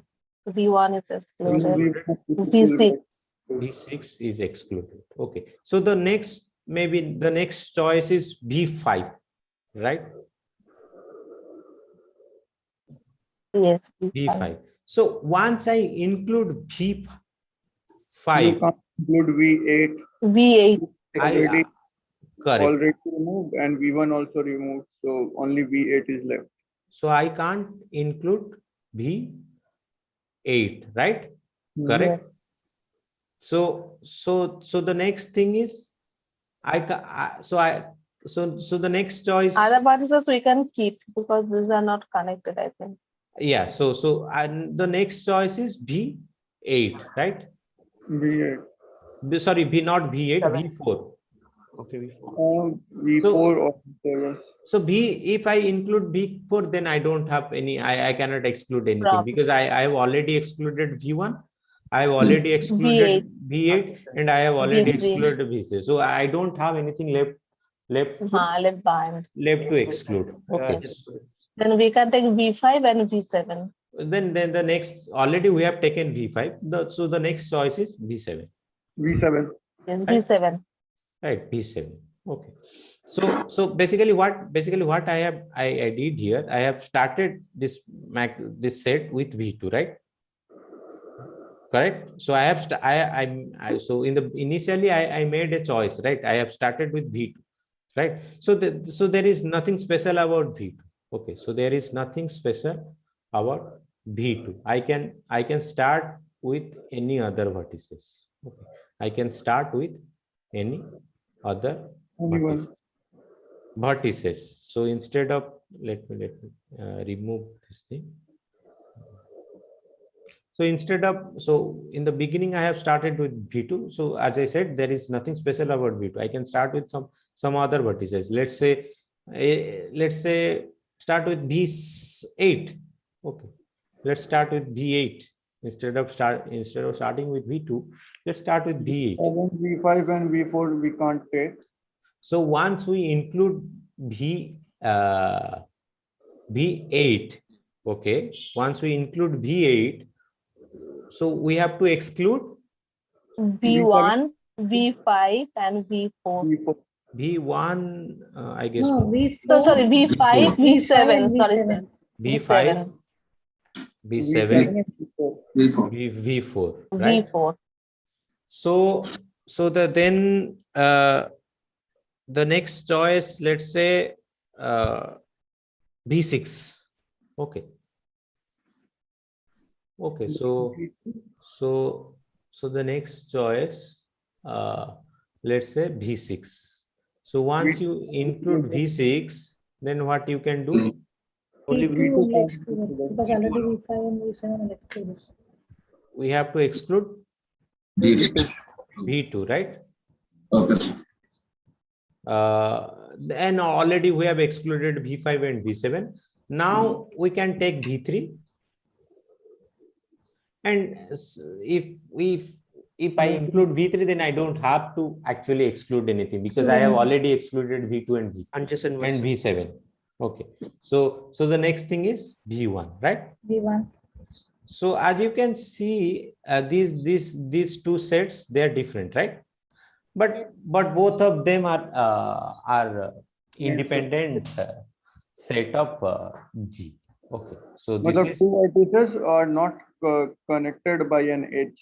Correct. Indirectly it is connected, but directly it is not connected. That is what independent set means in the next sense. No, sorry. What you are saying? All the given two vertices within a set are not connected by an edge directly. Correct. Yes. So basically, that is what. That is what. So in that set, you don't have any two edges that are connected by a direct edge. It's better not direct. So basically, edge is basically edge has to be direct. Okay. So they are not connected by some edge. Okay. So that is the definition of independent set. Okay. So in generally, what you try to do, you always try to find a maximal independent set. Okay, you try to always find a maximal independent set. Okay, so maximal independent set means, so you have to find the independent subset whose cardinality is maximum. Okay, that's the definition, or maybe in some sense you have to find sorry. In this case, it will be always be same. Yeah. In this case, it's always same. So you have to find a largest subset of V. You have to find a largest subset of V, such that that set is a independent set. Okay, that is the definition of maximal independence. Can we use this in a map coloring problem also? So map coloring is slightly okay. You can say probably they are more or less the same If thing. we take one value, we can't take the. Yeah, yes, correct. If we have the thing, so if you have a so the thing is we are actually directly ignoring the vertices, but I guess you will have slightly different scenario in case of in case of color. Okay, I have to watch that Yeah. part. Yes, Jointly. yes. So I guess there will be slightly some difference in map coloring, because you can like in some sense, I guess coloring. So for this graph, I guess you can color with so for this graph, I guess the map coloring will be 3, I guess. Okay, not map, sorry, graph coloring will be 3. Okay. So you need to check, but certainly I guess there will be there is That is the use case of this. yes there is difference between this independent set and graph coloring. Okay. Okay. So so any other thing you want me to discuss, like so do you have any doubt, like have you solved any question from the assignments? Because Activity question I have done, sir. I have one issue with activity question 1.1, question number 2, I guess.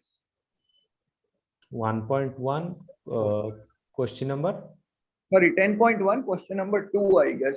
There is one register problem is there. 10. I also that's a 3, question number 3. I also want to ask that question. 1. Okay, so 10.1, question number 3. Types. Okay, someone asking types of edges. What is types of edges? I don't know. What is types of? Is there anything? I can't remember. Backward edges, sir. Oh, okay. That for that, I guess I have to explain complete this DFS. Okay.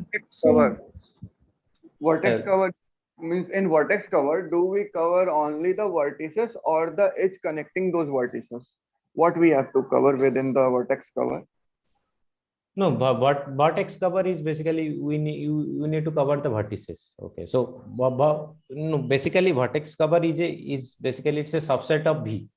Okay, but apart from that, it should satisfy some condition. So basically the condition is that for every edge in the graph, so if I pick, so you have, so basically, okay, let me do it. So what basically is the thing? So vertex cover.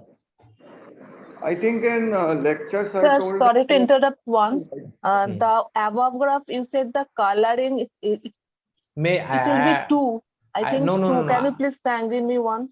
No. I said it's 3. Okay, so no, but in my case, I counted 2 as 2. That's what I'm saying. Yeah, maybe it's 2. Okay, so someone actually asked like the independent. Is there any difference between independent set and okay, ma'am. I thought I may be wrong somewhere. That's why I asked you. Okay, you can say, so you can check actually. So it's not difficult. So I made a guess. Okay, so I thought it will be at max. So it's better. I found it 2. That's why. Can you please check once I'm right or wrong? Okay, so let me do it quickly. So let's say I assign red color here.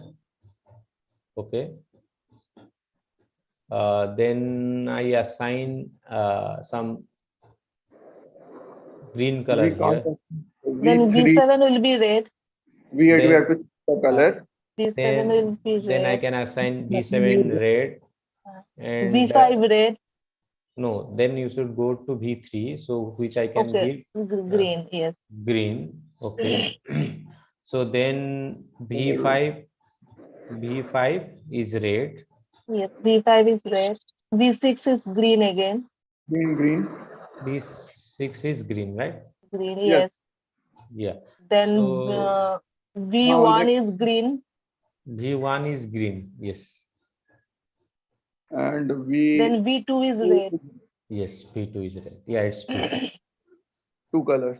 Yeah, so as you Yes, can okay. see, here we need two colors, and as you can see, the cardinality of independent set is here is 4. So in some sense, this graph coloring and this independent set, they are different. So why I said it's 3 big, because basically my main idea was to tell that this graph coloring and this independent set, they're different.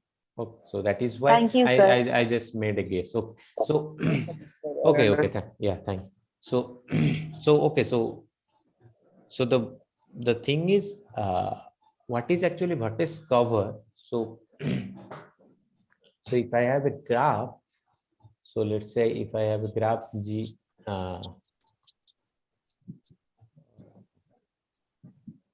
which is, and just one more thing I just want to remind to, maybe I forgot her name. So last time she told that she was not able to access the portal, math portal. Kajari Saha, I guess. Yeah. Yes, So, sir. I told my friend to send some snapshot of that thing. That's why I caught it. No, I think you can. I like later on we checked with the team. Like they said, you can access the portal. No, Okay. I can access the portal, but only English is showing there. I told that. No. I guess you can access the math also. No, Okay. sir. Okay, so we'll so just remind me in the end. Okay, we'll discuss about Okay. it. Okay. So suppose you have a vertex.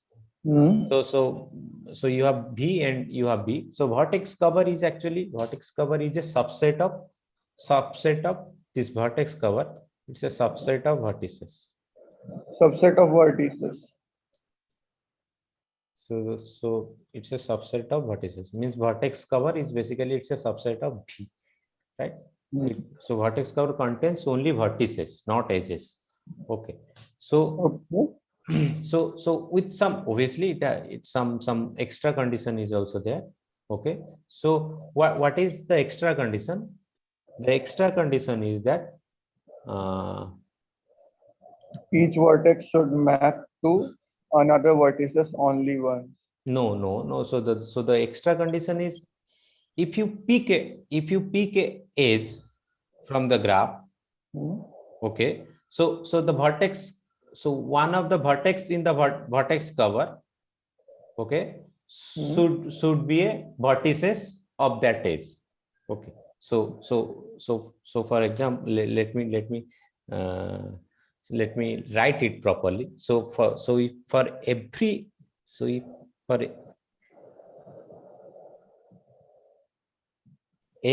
edge in the graph, okay,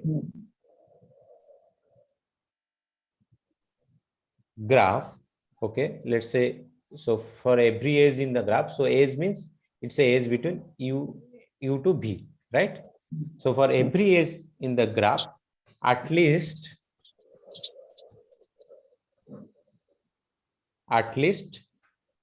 one of them must be a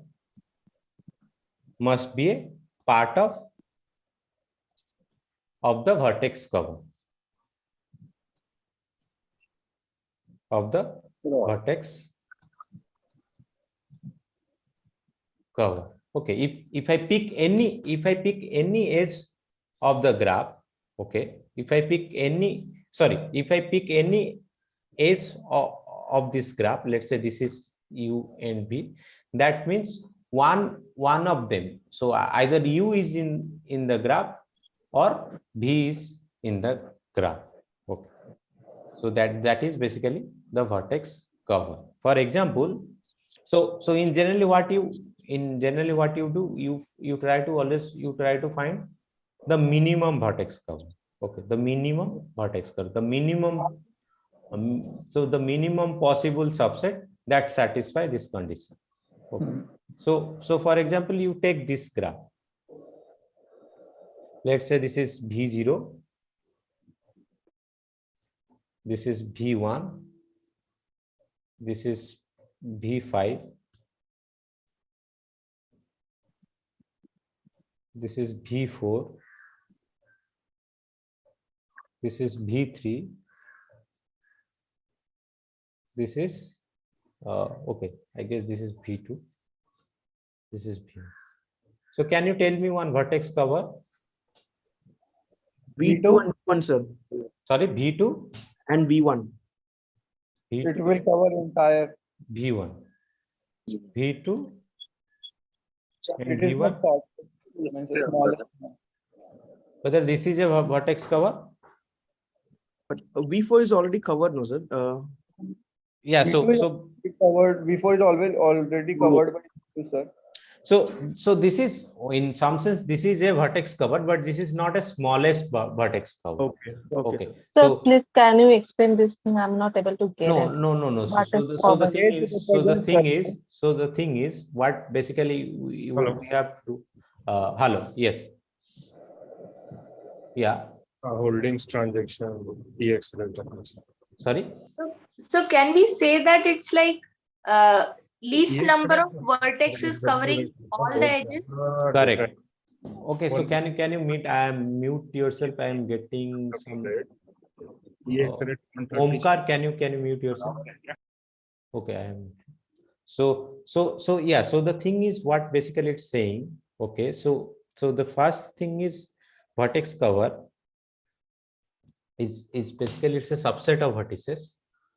Okay, it's the subset of vertices, and the second condition is if I pick any edge. Okay, so if I pick any edge in the graph, okay, let's say, so if I have a edge, so I have a so that means so the edge is basically it's a combination of two vertices. So the one vertex is V, sorry, one vertex is U and another one is V. So if I pick any edge, okay, in the graph, at least one of the two vertices should be a part of this vertex cover. Okay, that is the definition. Okay, so I have taken this example. Okay, so what I am saying that this is a vertex cover. Okay, but again, this is not a minimum vertex cover. Okay, Yeah, because V4 is already covered then.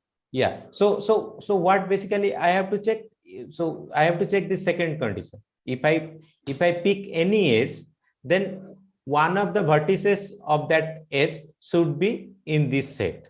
Okay, so what I have to do, I have to pick any edge. So let's take this edge first, this V0 and V1, right?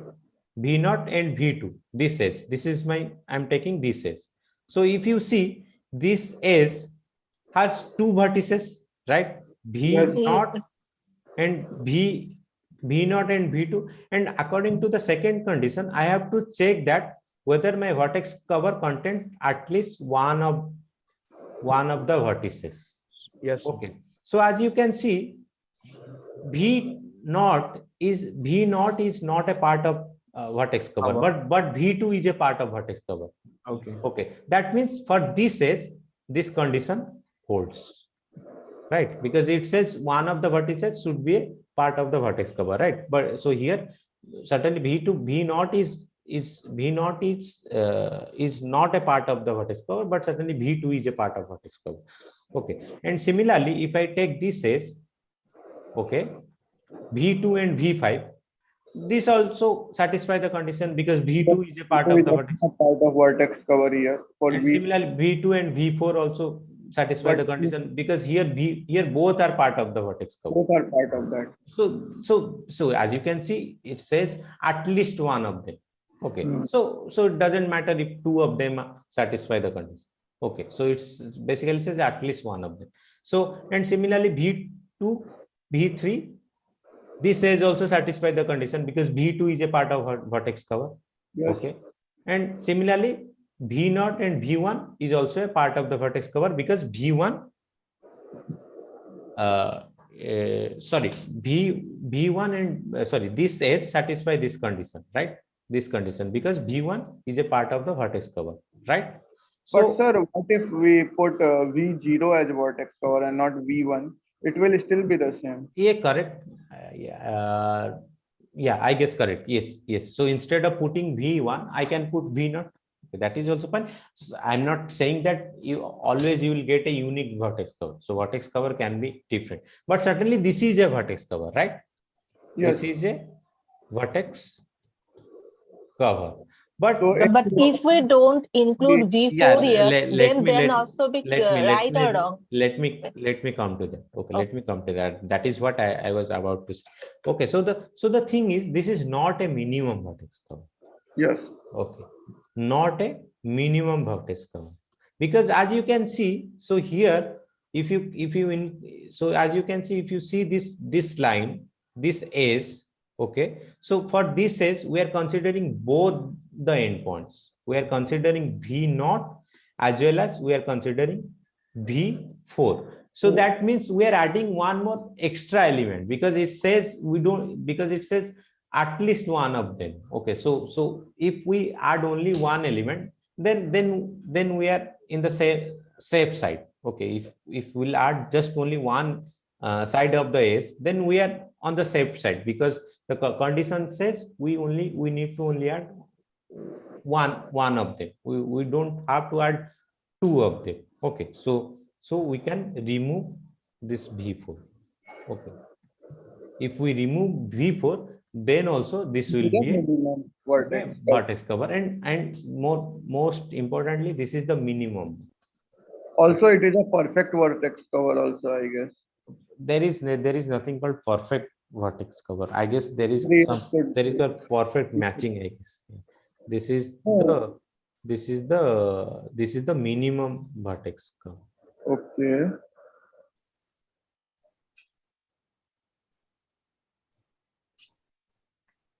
Okay, for example, you can Camera in a corridor thing, that example given in the video lecture. Now I get it. Yes. So the thing is, even you can take V0 and V2 also. Yeah. Okay. This is also a minimum vertex cover.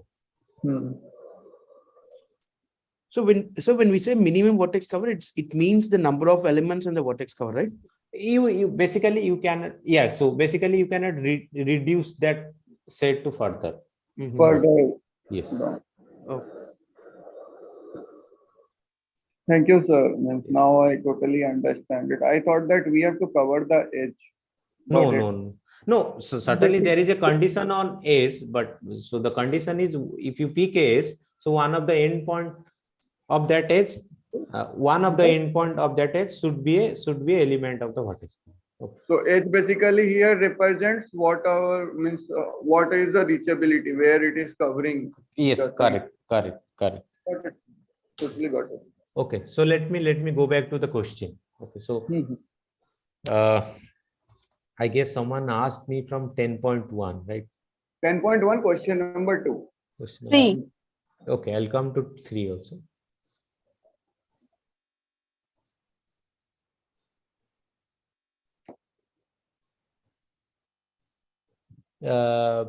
So the question number 1 basically says, okay, let me open the PDF.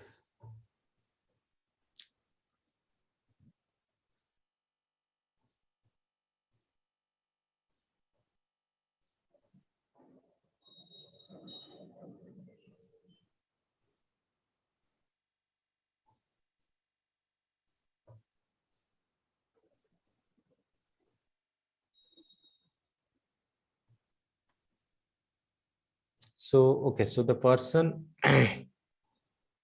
so 10.1 question number 2 says, so there is one register problem, I guess. That is what I am asking.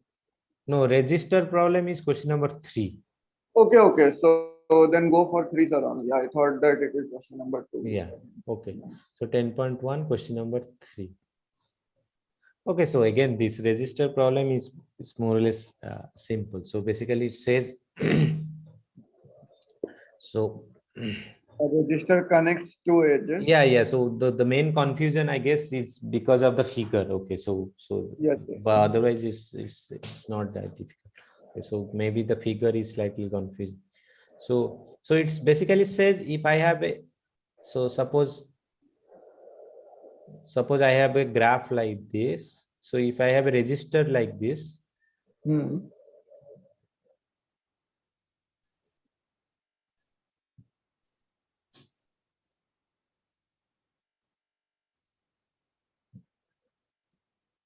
so this is a register. Let's say this one is A, this one is B, this one is C, this one is D, right? So here I have a register sign, right? Yes. So that means if I try to draw a graph, then I will have a edge between A and B. Yes. So here I have a register sign in between A to C. That means I have a edge from A to C. And similarly, here I have a register sign. So that means I have a edge between B to D. But here I don't. That register means there is the edge between those points, right? Yes. Okay, There will be edge. So as you can see here, C and D don't have any register sign. Right? That means I will treat C and D as a same edge. Same vertex. So C and D basically they are same. Okay, so if I try to draw my graph, in my graph C and D, they will merge. Yeah. Okay, they will merge. So basically the graph will look like this. Since you have a sign here, register sign here, so that's why you will have a edge from A to B. Similarly, you have a register sign here, you have a edge from A to C, and you have a register sign here from B to D. But as I have already mentioned, since there is no register sign here, so I'll treat C and D as a same point. Okay, and since I have since here we have a register sign, that means there is a edge from B to D. But since I'm treating D and C as the same point, so that means I will have a edge like this. Okay. So this is the graph that represent this figure, right? So this even graph is so this is fine, right? This is already given in the question, I guess. Okay. Yes. So the main thing is I need to draw the another one. Okay. So, you can copy paste the figure also, it will save time. Yeah. Okay, copy paste figure, that probably I have to take the screenshot, then that I guess that at least for me it will take more time. Or maybe I don't know. Okay, so it's better for me to draw a square first, then I will probably add the register.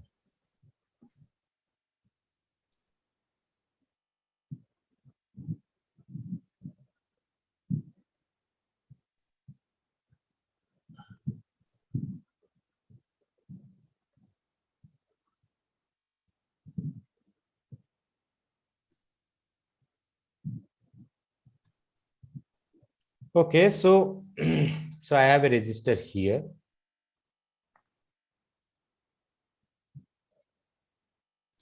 Right? I have a register here.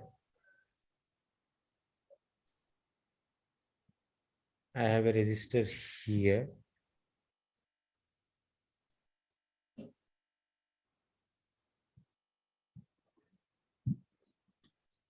I have a register here. And I guess there is one more register here. Yes. Correct. So, and Yes, there is a register. One more register here. So that's all, right?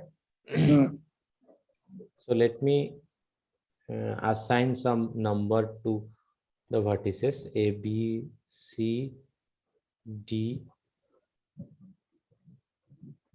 E, F, G, H, right? Fine. So first thing we have to check what are the vertices that they are same. Means, so we have to find which vertices have don't have register. Okay. So as you can see, this side, this particular side, this B, D, E, F. Okay. They are basically same, right? B, D, D, F, they are basically same because here there is nothing in between B and D, right? Nothing in between B and E. And that means B and D are same. Okay. And there is nothing in between D and F, right? That means D and F are same. So this basically implies B and F are also same, right? Yes, sir. There is nothing in between B and E and as well as F and D. Okay, that means same, right? And if you see carefully, then there is nothing in between E and H also. Between E and H also, right? Yes. So this is same as H, right? And there is nothing in between G. H and G, right? Yes. Which is same as G. Okay. So now can you draw the graph, or do you want me to draw the graph? A to B, A to C, and A to B or B anywhere. It will, first one will form the triangle, second one will form the triangle. There will be two triangles. Yes, there will be two triangle, I guess, and there will be one more edges, maybe in between Which edges will be? Yes. Yeah. So the main BD, F and G, F and G means basically we don't have edge in BD, F, but we have edge in G. So F to G, will that be the third edge? So probably the you have two triangle. Okay. So I guess one more is maybe probably in between C and G, or maybe A and B. Okay. So sir, please draw the graph once. Okay, let me I'm a little bit confused. AC and B will be there. AC and B will be there. It will form a triangle. Okay, formed by let me draw it. Okay, let me draw it. I think third one will be BD, F and G. So this is A, right? Yes.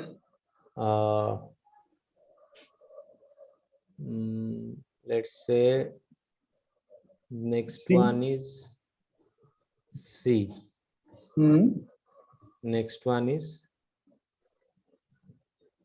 D, right? Yes, okay. Yes, sir. But D and G are same, sir. So I think we should add it as the sorry. D and B are same. So we can add it below also. No, A to D, sir. No, what I'm saying, so this is fine, right? So I have taken this as right, A to C. Okay. Yes, sir. Okay, so this one, right? C to D. Then I have taken this one, C to D, which is C to D. Okay. So so the next thing is I have to consider A to or E to H. A to B. Okay, this one. A to B, right? Yeah. A to B is nothing but, since B and D are same, right? Yes, sir. So this is enough, right? Yes, A sir. to D. Okay, so I have taken this one also, A to B, right? Then I have a edge from A to H. H, right? H, right? This is And also same as B, D, E, F, G, H, all are same. So how? okay, so this is then basically it's saying I have a edge from A to Then H should go to B also. and H and B are same, right? Yes. H and B are same. So then basically it's saying I have multiple A's from A to B, A to D, right? Because this says, so this is H is basically same as, whether I have drawn the figure correctly or wrong. Sir, G2F, there is a register, then how G2F is equal to B or D? No. What I am saying, whether I have drawn the figure incorrectly or correctly. Because okay, I don't know. There's a register in between E to H or Sorry. I think there is a register in between H to E either or H to G. No, sir, the figure is correct, sir. Figure is correct, right? Yes, figure is correct. But I'm asking if there is a relation, there is edges between G and F, then G and F have to be exist, right? Sir, one thing is that if you look D, right, none of say, yeah. No, so if you see actually, like just if you see the figure, actually this part is not completely drawn. Okay. Yes, it is not completely drawn. Yeah. So that maybe that's why maybe it can create some confusion. I'm not sure. Okay. So, but okay. So let me try to draw according to my figure. So here actually,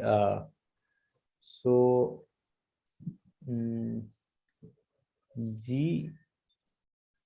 So G and so actually, okay. So basically, if we are drawing using so if you are drawing the complete figure, then actually there is a problem, I guess. So the problem is, as you can see, so what is the main problem? So Sir, only just give me a minute. So what is the main problem? If you see, so at the same time, it's saying that we have a A's from G to F, right? This side tells us that there is a A's from G to F, right? Yes, that's what I'm asking about. But this side tells us that G and F, they are basically same. Okay.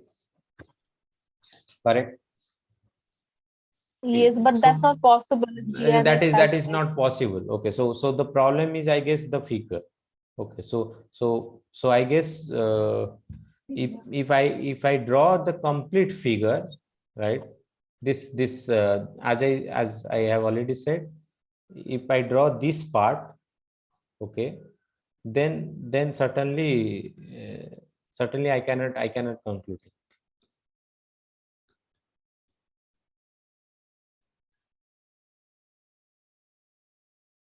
it. Sir, can we equate BDF alone and then H and G? So the thing is probably no. So what actually I am saying that so if you take BD, hello. Can I share my approach how I solved it? No. Someone said something. I just want to. No, sir. I was telling like, can we equate only BDF and then H and G separately? So that is the thing now. So when you are doing that, actually you are not taking the complete figure into the account, right? Okay. So that is what I am saying. So if you are going to take the complete figure into the account, okay. So then certainly you are not going to get the answer. Okay, because if so this is the complete figure. I have drawn the complete figure, right? Yes, sir. 3D. So in this case, actually I'm getting a contradiction. So what basically I'm getting that contradiction? So this E and F, they are same, okay, and which is same as H, right? And H is same as G, right? That means G is same as F, right? Okay. So but the problem is it's at the same time it says there is a edge between G and A. So this is not possible. So as I said that, so that's why I have asked like whether I have drawn the figure correctly. So probably I have to take the figure that is given in the question, like the perfect figure. Yes, yes. Yeah. So yes, please. Sir, if we count the register in this graph, total 6 register, and as per a question, we have connected the register with 2 nodes.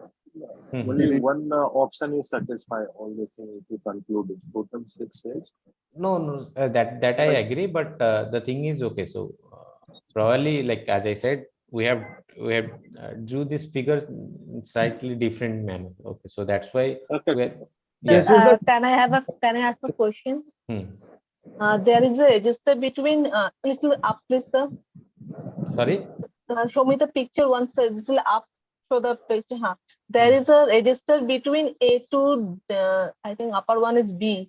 A to B, there is register. So we consider that AB is the existing site. Okay. Okay. So and ATH is registered. Then why A and H is not? We are going to count H. When which points we should count if the register is given? No, as I said, like so the thing is, the problem is I have drawn this figure incorrectly. Like okay, so take it from that activity session. Yeah, so better I should take the question from the activity part. Okay, so I guess I have to check whether I can. The way I did was since the figure was given, so just give me a minute. Let me try to insert that figure here. Okay. Okay, sir. Okay, sir.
Okay, so I guess I have inserted that figure. Let me share the screen. Well, yeah, I guess this is the correct one. Yes. Okay, so now I guess we can. So the problem is with this figure. So since I have this side, okay, so I have drawn this side. Actually, this side is making is basically creating all the problem. Because of this side only we are getting the contradiction, because we have a edge from E to F, then F to E to H, then we have H to G. So there is no register, so that's why we are getting so all the vertices they are same. Okay, so if I don't have that side, okay, then I am not going to get any contradiction.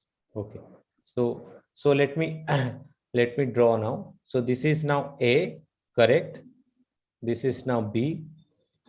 This is now C. This is now D. This is C. This is F. This one is G, right? Yes, sir.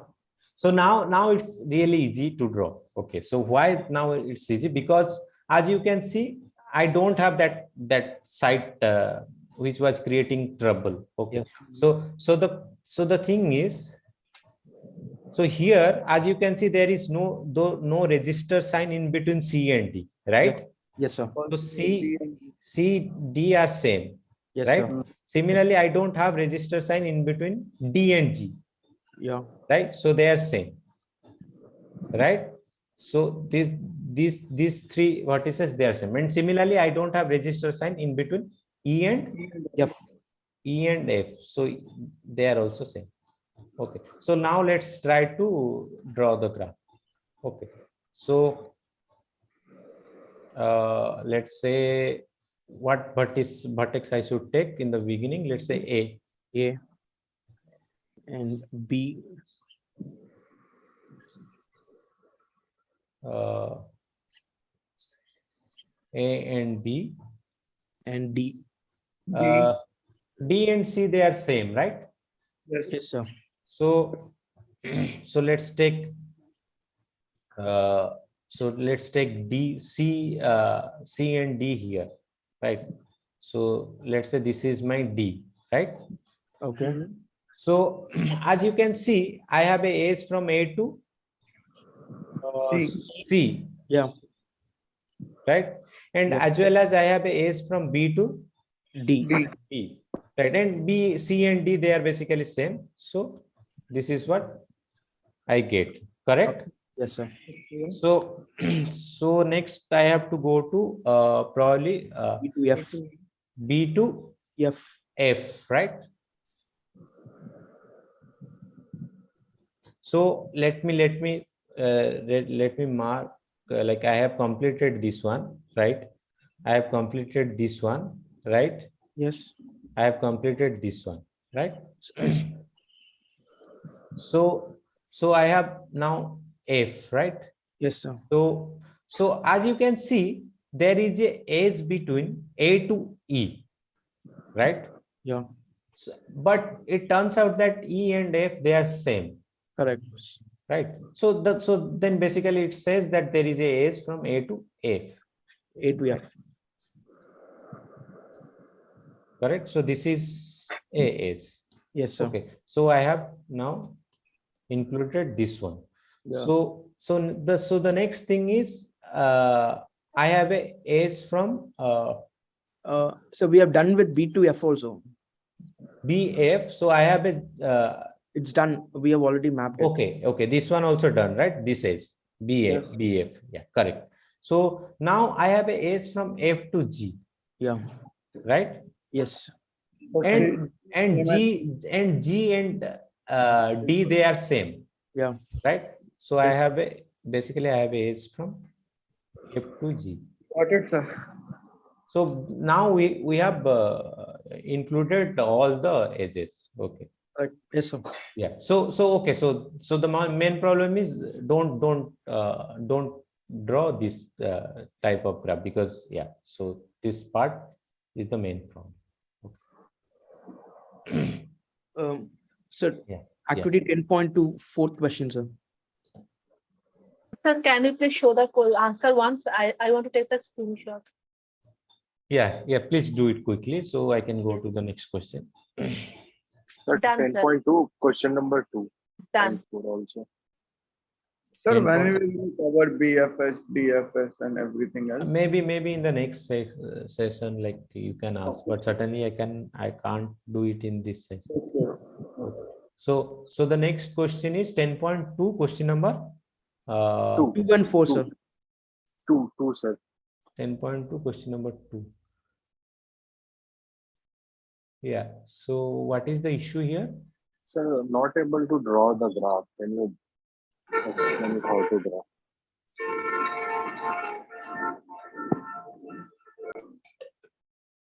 Okay, so it's okay. So more or less it's CG. Okay. So basically you have to draw. Okay. So again, I guess let me better to take the screenshot, because otherwise I have to. Games are represented as not.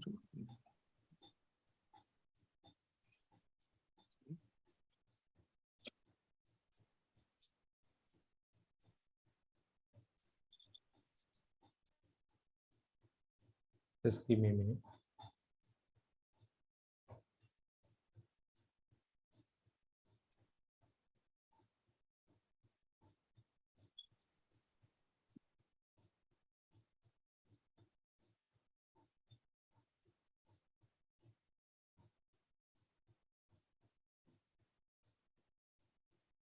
Okay, so you can see my screen, right? So this is your question, right? Yes, Yes, sir. sir. So you have bunch of information is given, and so some games, and for that games you need to draw a graph. Let's game are represent as the nodes, and there is a edge between two nodes if there is a class in the timings corresponding games. Okay, then choose the correct option which represents the above information. Okay. So you have bunch of information, and using that you want to draw a graph. Okay, so let's try to draw this graph. Sir, okay. Looking at the information, it's like we have to decide which concept you have to use, right? So will the graph coloring be apt for this? No, it's not. Actually, there is nothing with nothing to do with yeah. So graph coloring you can actually use. Okay, but anyway, you can do it without using anything. Okay, so the main idea of the question is basically to use to use graph coloring. Okay. Okay. So so the thing is, but okay, let me do it even without using graph theory. Graph coloring. So the thing is, I have this node. So this is a node. So this node represent fortnight, right? So it says actually there will so and the next, let's say this is the second S, which is Dota, right? Yes. So it says there will be S in between two games if there is a class in the timings. Overlapping. Right? Yes, sir. Yeah. So do you think, is there any class in between the times of these two games? Yeah, they're overlapping, sir. So it's basically, if you see, it start at 10 and 11, it ends at 11, but here Dota start at 10:30. Okay, so there is a class. That means Yes. I have a S in between them. Okay. So the next thing is Rocket Rocket League. Okay, so let's take this game, Rocket League. Okay, so this is my Rocket League. Okay, RL. So is there any class between Rocket League and Dota? Yes. Yes, sir. Yes, that means I have a S. Then I have to draw S. And is there any class between Rocket League and Fortnite? Yes, sir. So that means we must have a S. Okay. So the next one is, let's say Okay, Destiny. sir. Got it, sir. After typing. Got it, right?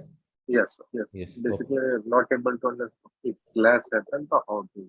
Yeah. So probably like, yeah, you can, then probably you will have a S between Destiny and similarly you can draw other edges. Okay. So one question, sir. So now we are trying to plot the graph based on the given information, right? But say, for example, you have kept this Fortnite, Dota, and Rocket League underneath the Dota, right? So if I can also keep that RL besides next to Dota and form a different kind of graph, still I will have an edge coming up, but the graph would look differently, right? But how do I ensure that the graph looks similar in terms of the mapping? What I'm telling. Yeah. So the thing is, so it's always draw so it's slightly difficult if the graph is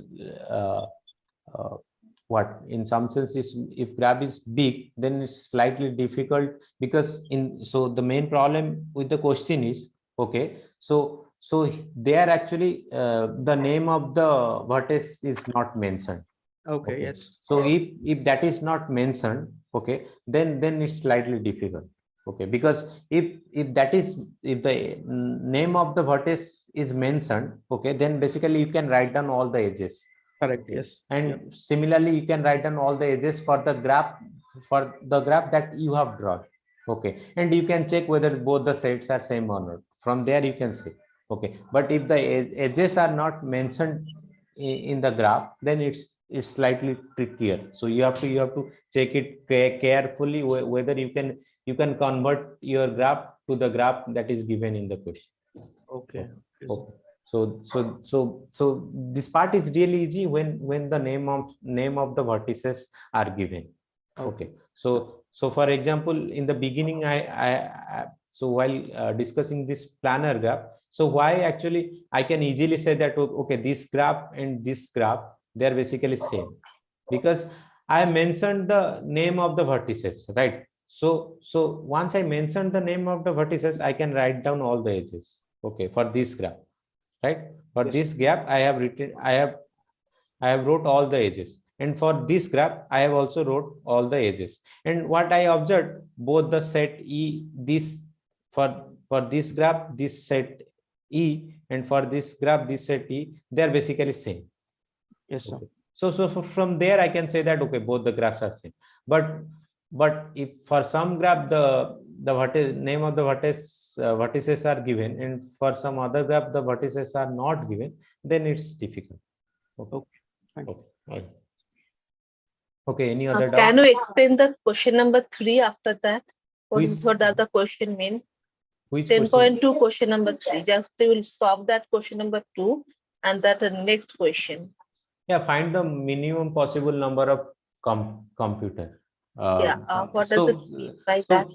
So basically, see, if there is a class between two games, okay, then for that you need to use two different computers, right? Okay. Sir, we have to infer like for each game they are using only one computer. No,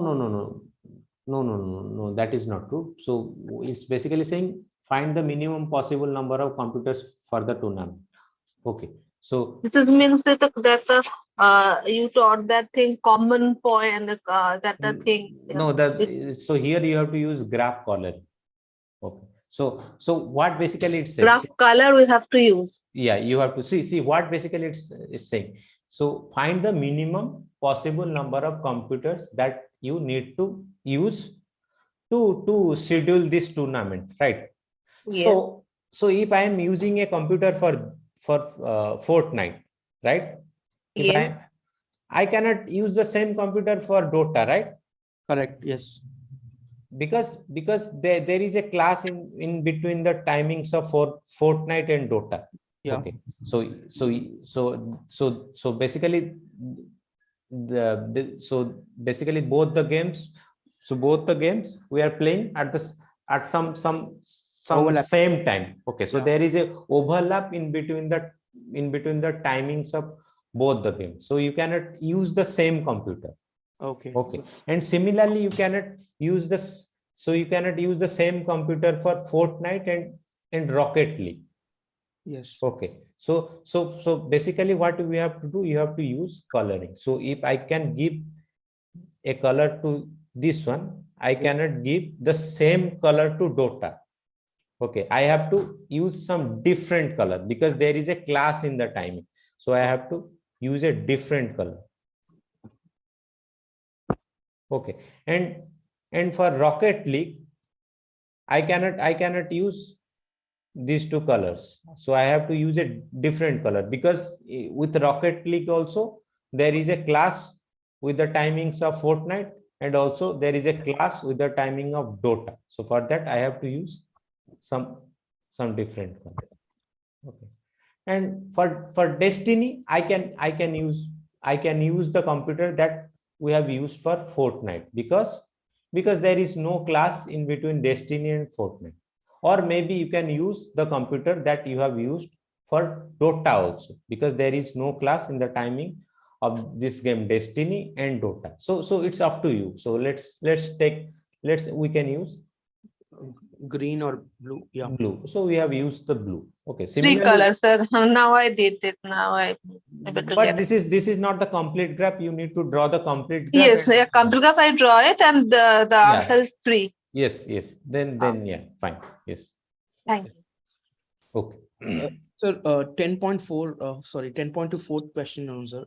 Just one clarification there. 10.4. Yeah, 10.2 fourth question. 10.2, right? Okay, yes. Fine. So I thought 10.4. Okay. Fourth question, yeah.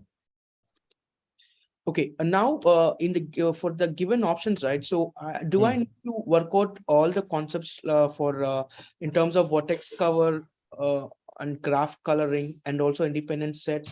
So the thing is, you have to know like what concept actually you can apply. So for that, you need to know the you need to know all the concept, right? So once you know the concept, then only. So if I don't know the concept of graph coloring, okay, then how come I will know whether I can apply it in this question or not? So you need to know all the concept, then only you can decide which question actually you can apply for this problem. Which concept we can apply for this problem. Okay. So probably for this question, I guess you need to apply this maximum independent. Yes. Yes, sir. Okay, sir. Yes. Okay. Sir, I have doubt in 10.2 question number 4 also. Sir, I know this independent algorithm is used, but the second part I am not getting. I am getting answer 6, but answer is 5. Sorry. Into question number 4, there is 2 MSQ. The first is what algorithm we should use to solve this. So maximum size independent set. Okay. So sir, but the second part, in which they are asking the size, I'm getting 6, but answer is 5. I don't understand why. Okay, so let me draw the graph. Okay, this graph, I guess I can easily draw.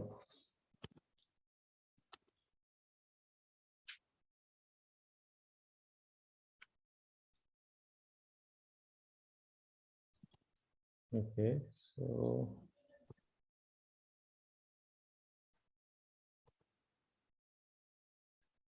let me name it A, B, C, and you have D here.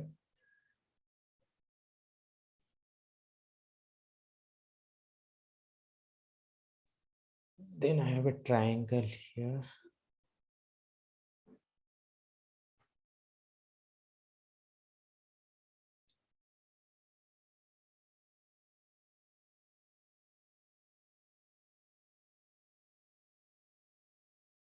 Right, this is the graph, right?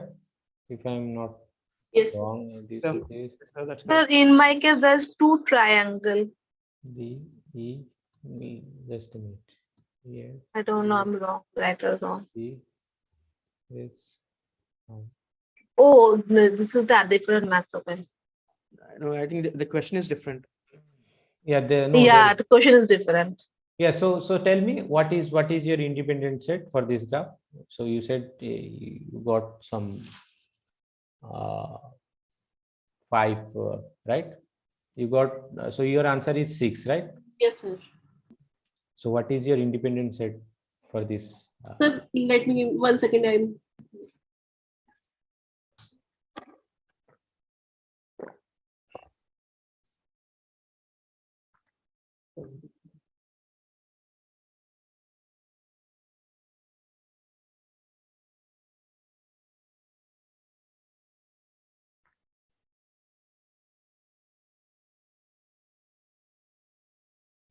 Sir, I can take 6 if we start from A. If you start from A, okay. Then we cannot take C alone. You cannot. B can we take? We can take. Yes, and after that, if we take D. Okay, then we take D. Fine. J we cannot take. E and F we cannot take. Correct. Yes. Then we can take G. And H I cannot take. Then I we can take. Yeah. So this is 5, right? Yes, sir. Yes, sir. Okay. Then but if we take J, then the thing is different. Then that will be 6. If we consider J, we will free D. Then we will have A, E. Then F will be free. Then we will take G. H will be free, and I. Then this will be 6. Just let me do it. Okay. So basically we want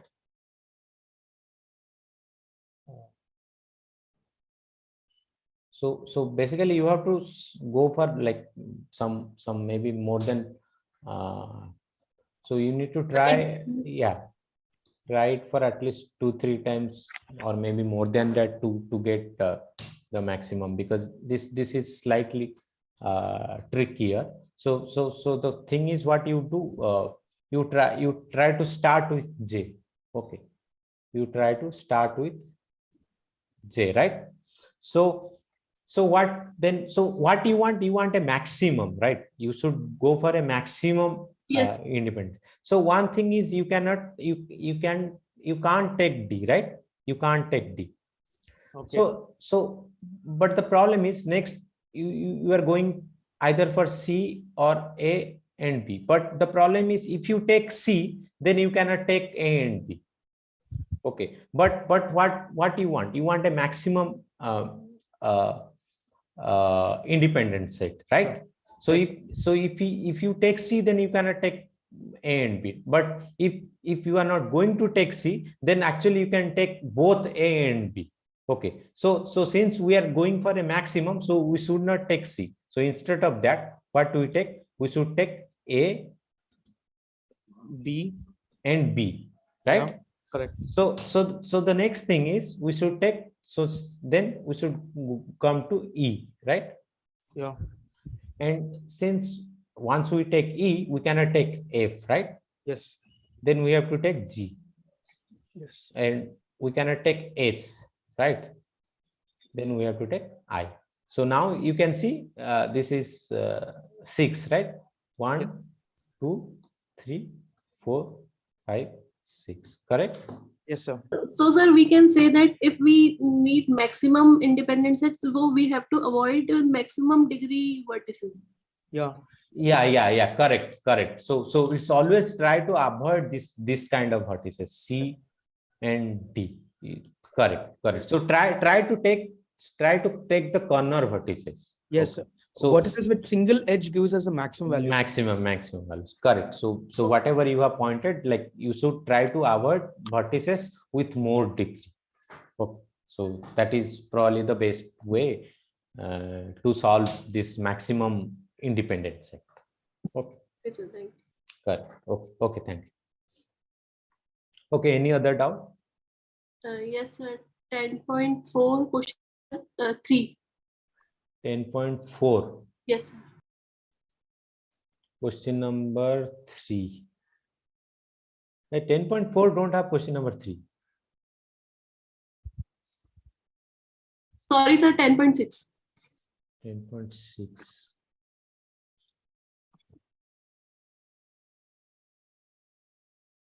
Yeah. Okay. So just give me a minute.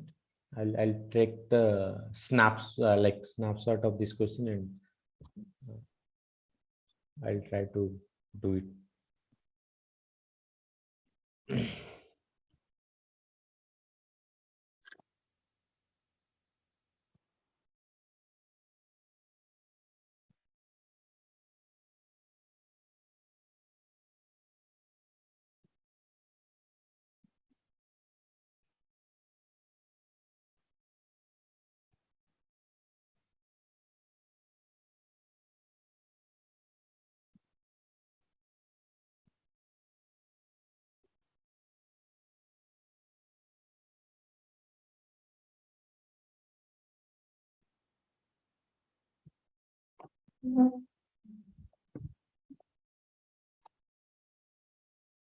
Yeah, you can leave if you want.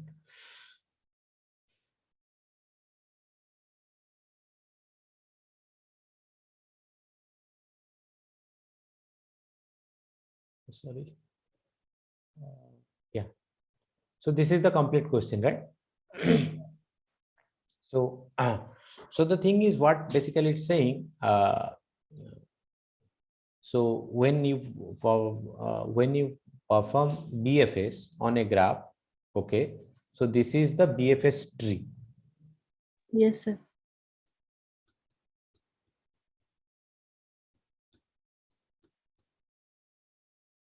So it's basically it's asking which of the following edges cannot be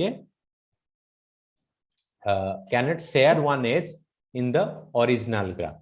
Yes, sir. Right. So one thing is clear, like so you start so you have started the BFS algorithm with the vertex A, right? Yes, sir. So that means A share A edge with B and edge with C. Okay. So that means A don't share edge with E, right? Correct? Yes, sir. So A and E can't have edge in the original graph. Correct? Because see, in BFS, what you do it label by label. Okay. First you complete one label, then you go to the next level, right? So, sir, we can link that ki if only adjacent level may have edges in the original graph, but not the level difference of 2 or 3 or more. Yes, correct. Now you're whatever you're saying is correct. Yeah. So basically A and E, they're in two level, right? So they cannot have they cannot have edge, they cannot share any edge in the original graph, because see in BFS that is the main idea, right? In BFS first you complete all the one level edges, vertices, right? Yes. Once you complete the one level vertices, first you go and visit all one level vertices. That's why you have you have a edge with B and C, because first you visit all one level vertices. Okay. Then you go to the second level vertices, that is E. Okay. So here D. So similarly A and D cannot have edges. Similarly A and E cannot have edges. Okay. Then you go to the third level vertices, that is F and G. So similarly A and F cannot have edges. A and G cannot have edges. Okay. Is it clear? Yes, I got it. Okay. Sir, also please explain the DFS tree also. DFS no, in DFS, okay, so you try to think, so the thing is in DFS you can go up to 2 level edges. Yes, sir. Okay. No, try to, so I'm just giving you a hint. Okay. So in DFS tree, what you can do, so in DFS tree you can have at least, you can go for 2 level edges, like, yes. So for example, A, B, so this is suppose the DFS tree. Okay. This is the DFS tree. B, C, D.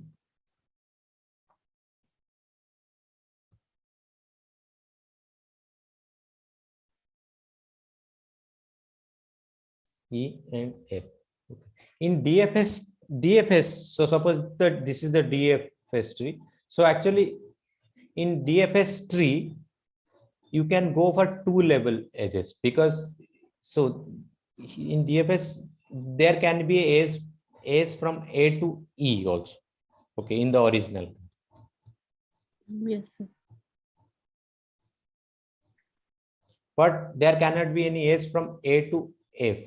Okay, you cannot go beyond 2 level things, because here in here F is from actually 3 level away from A, right? Yes, sir. So that's why A and F cannot have a edge in the original graph. Okay. But E is from 2 level away from A, right? Yes, they can share images in the original graph. Okay, so that is in case of DFS.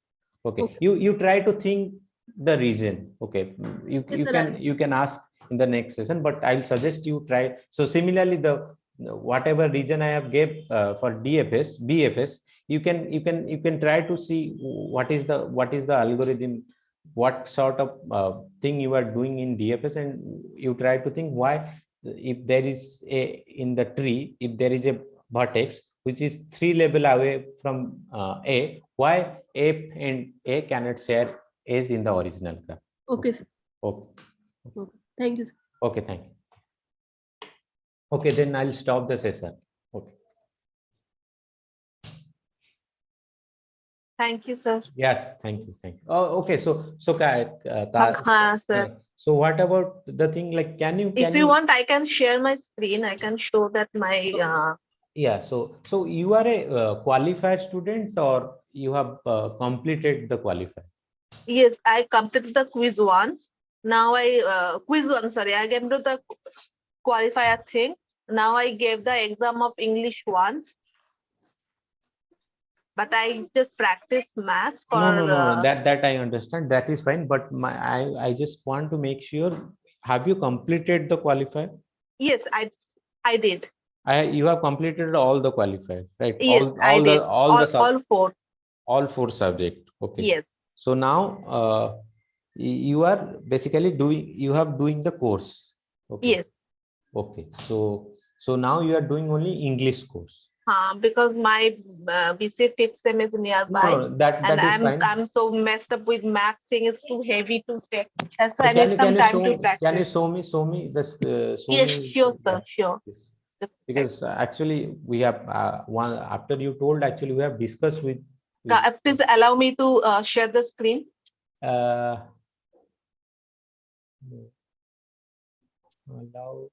to I don't know, like I don't think I can allow to record local files. Rename chart in. I don't know, like you can't share your screen, right? No, because hosted disable participant sharing screen. So this is disable by host. Okay, so let me stop this session. I'll so you have shared the your Gmail link. Yes, right? I did. So I'll share a Gmeet link with you. Just show me there. Okay. Just after this only I'll do it. Okay. So please join us. Share me the Gmeet link so that I can join with Gmeet and I can. Yes.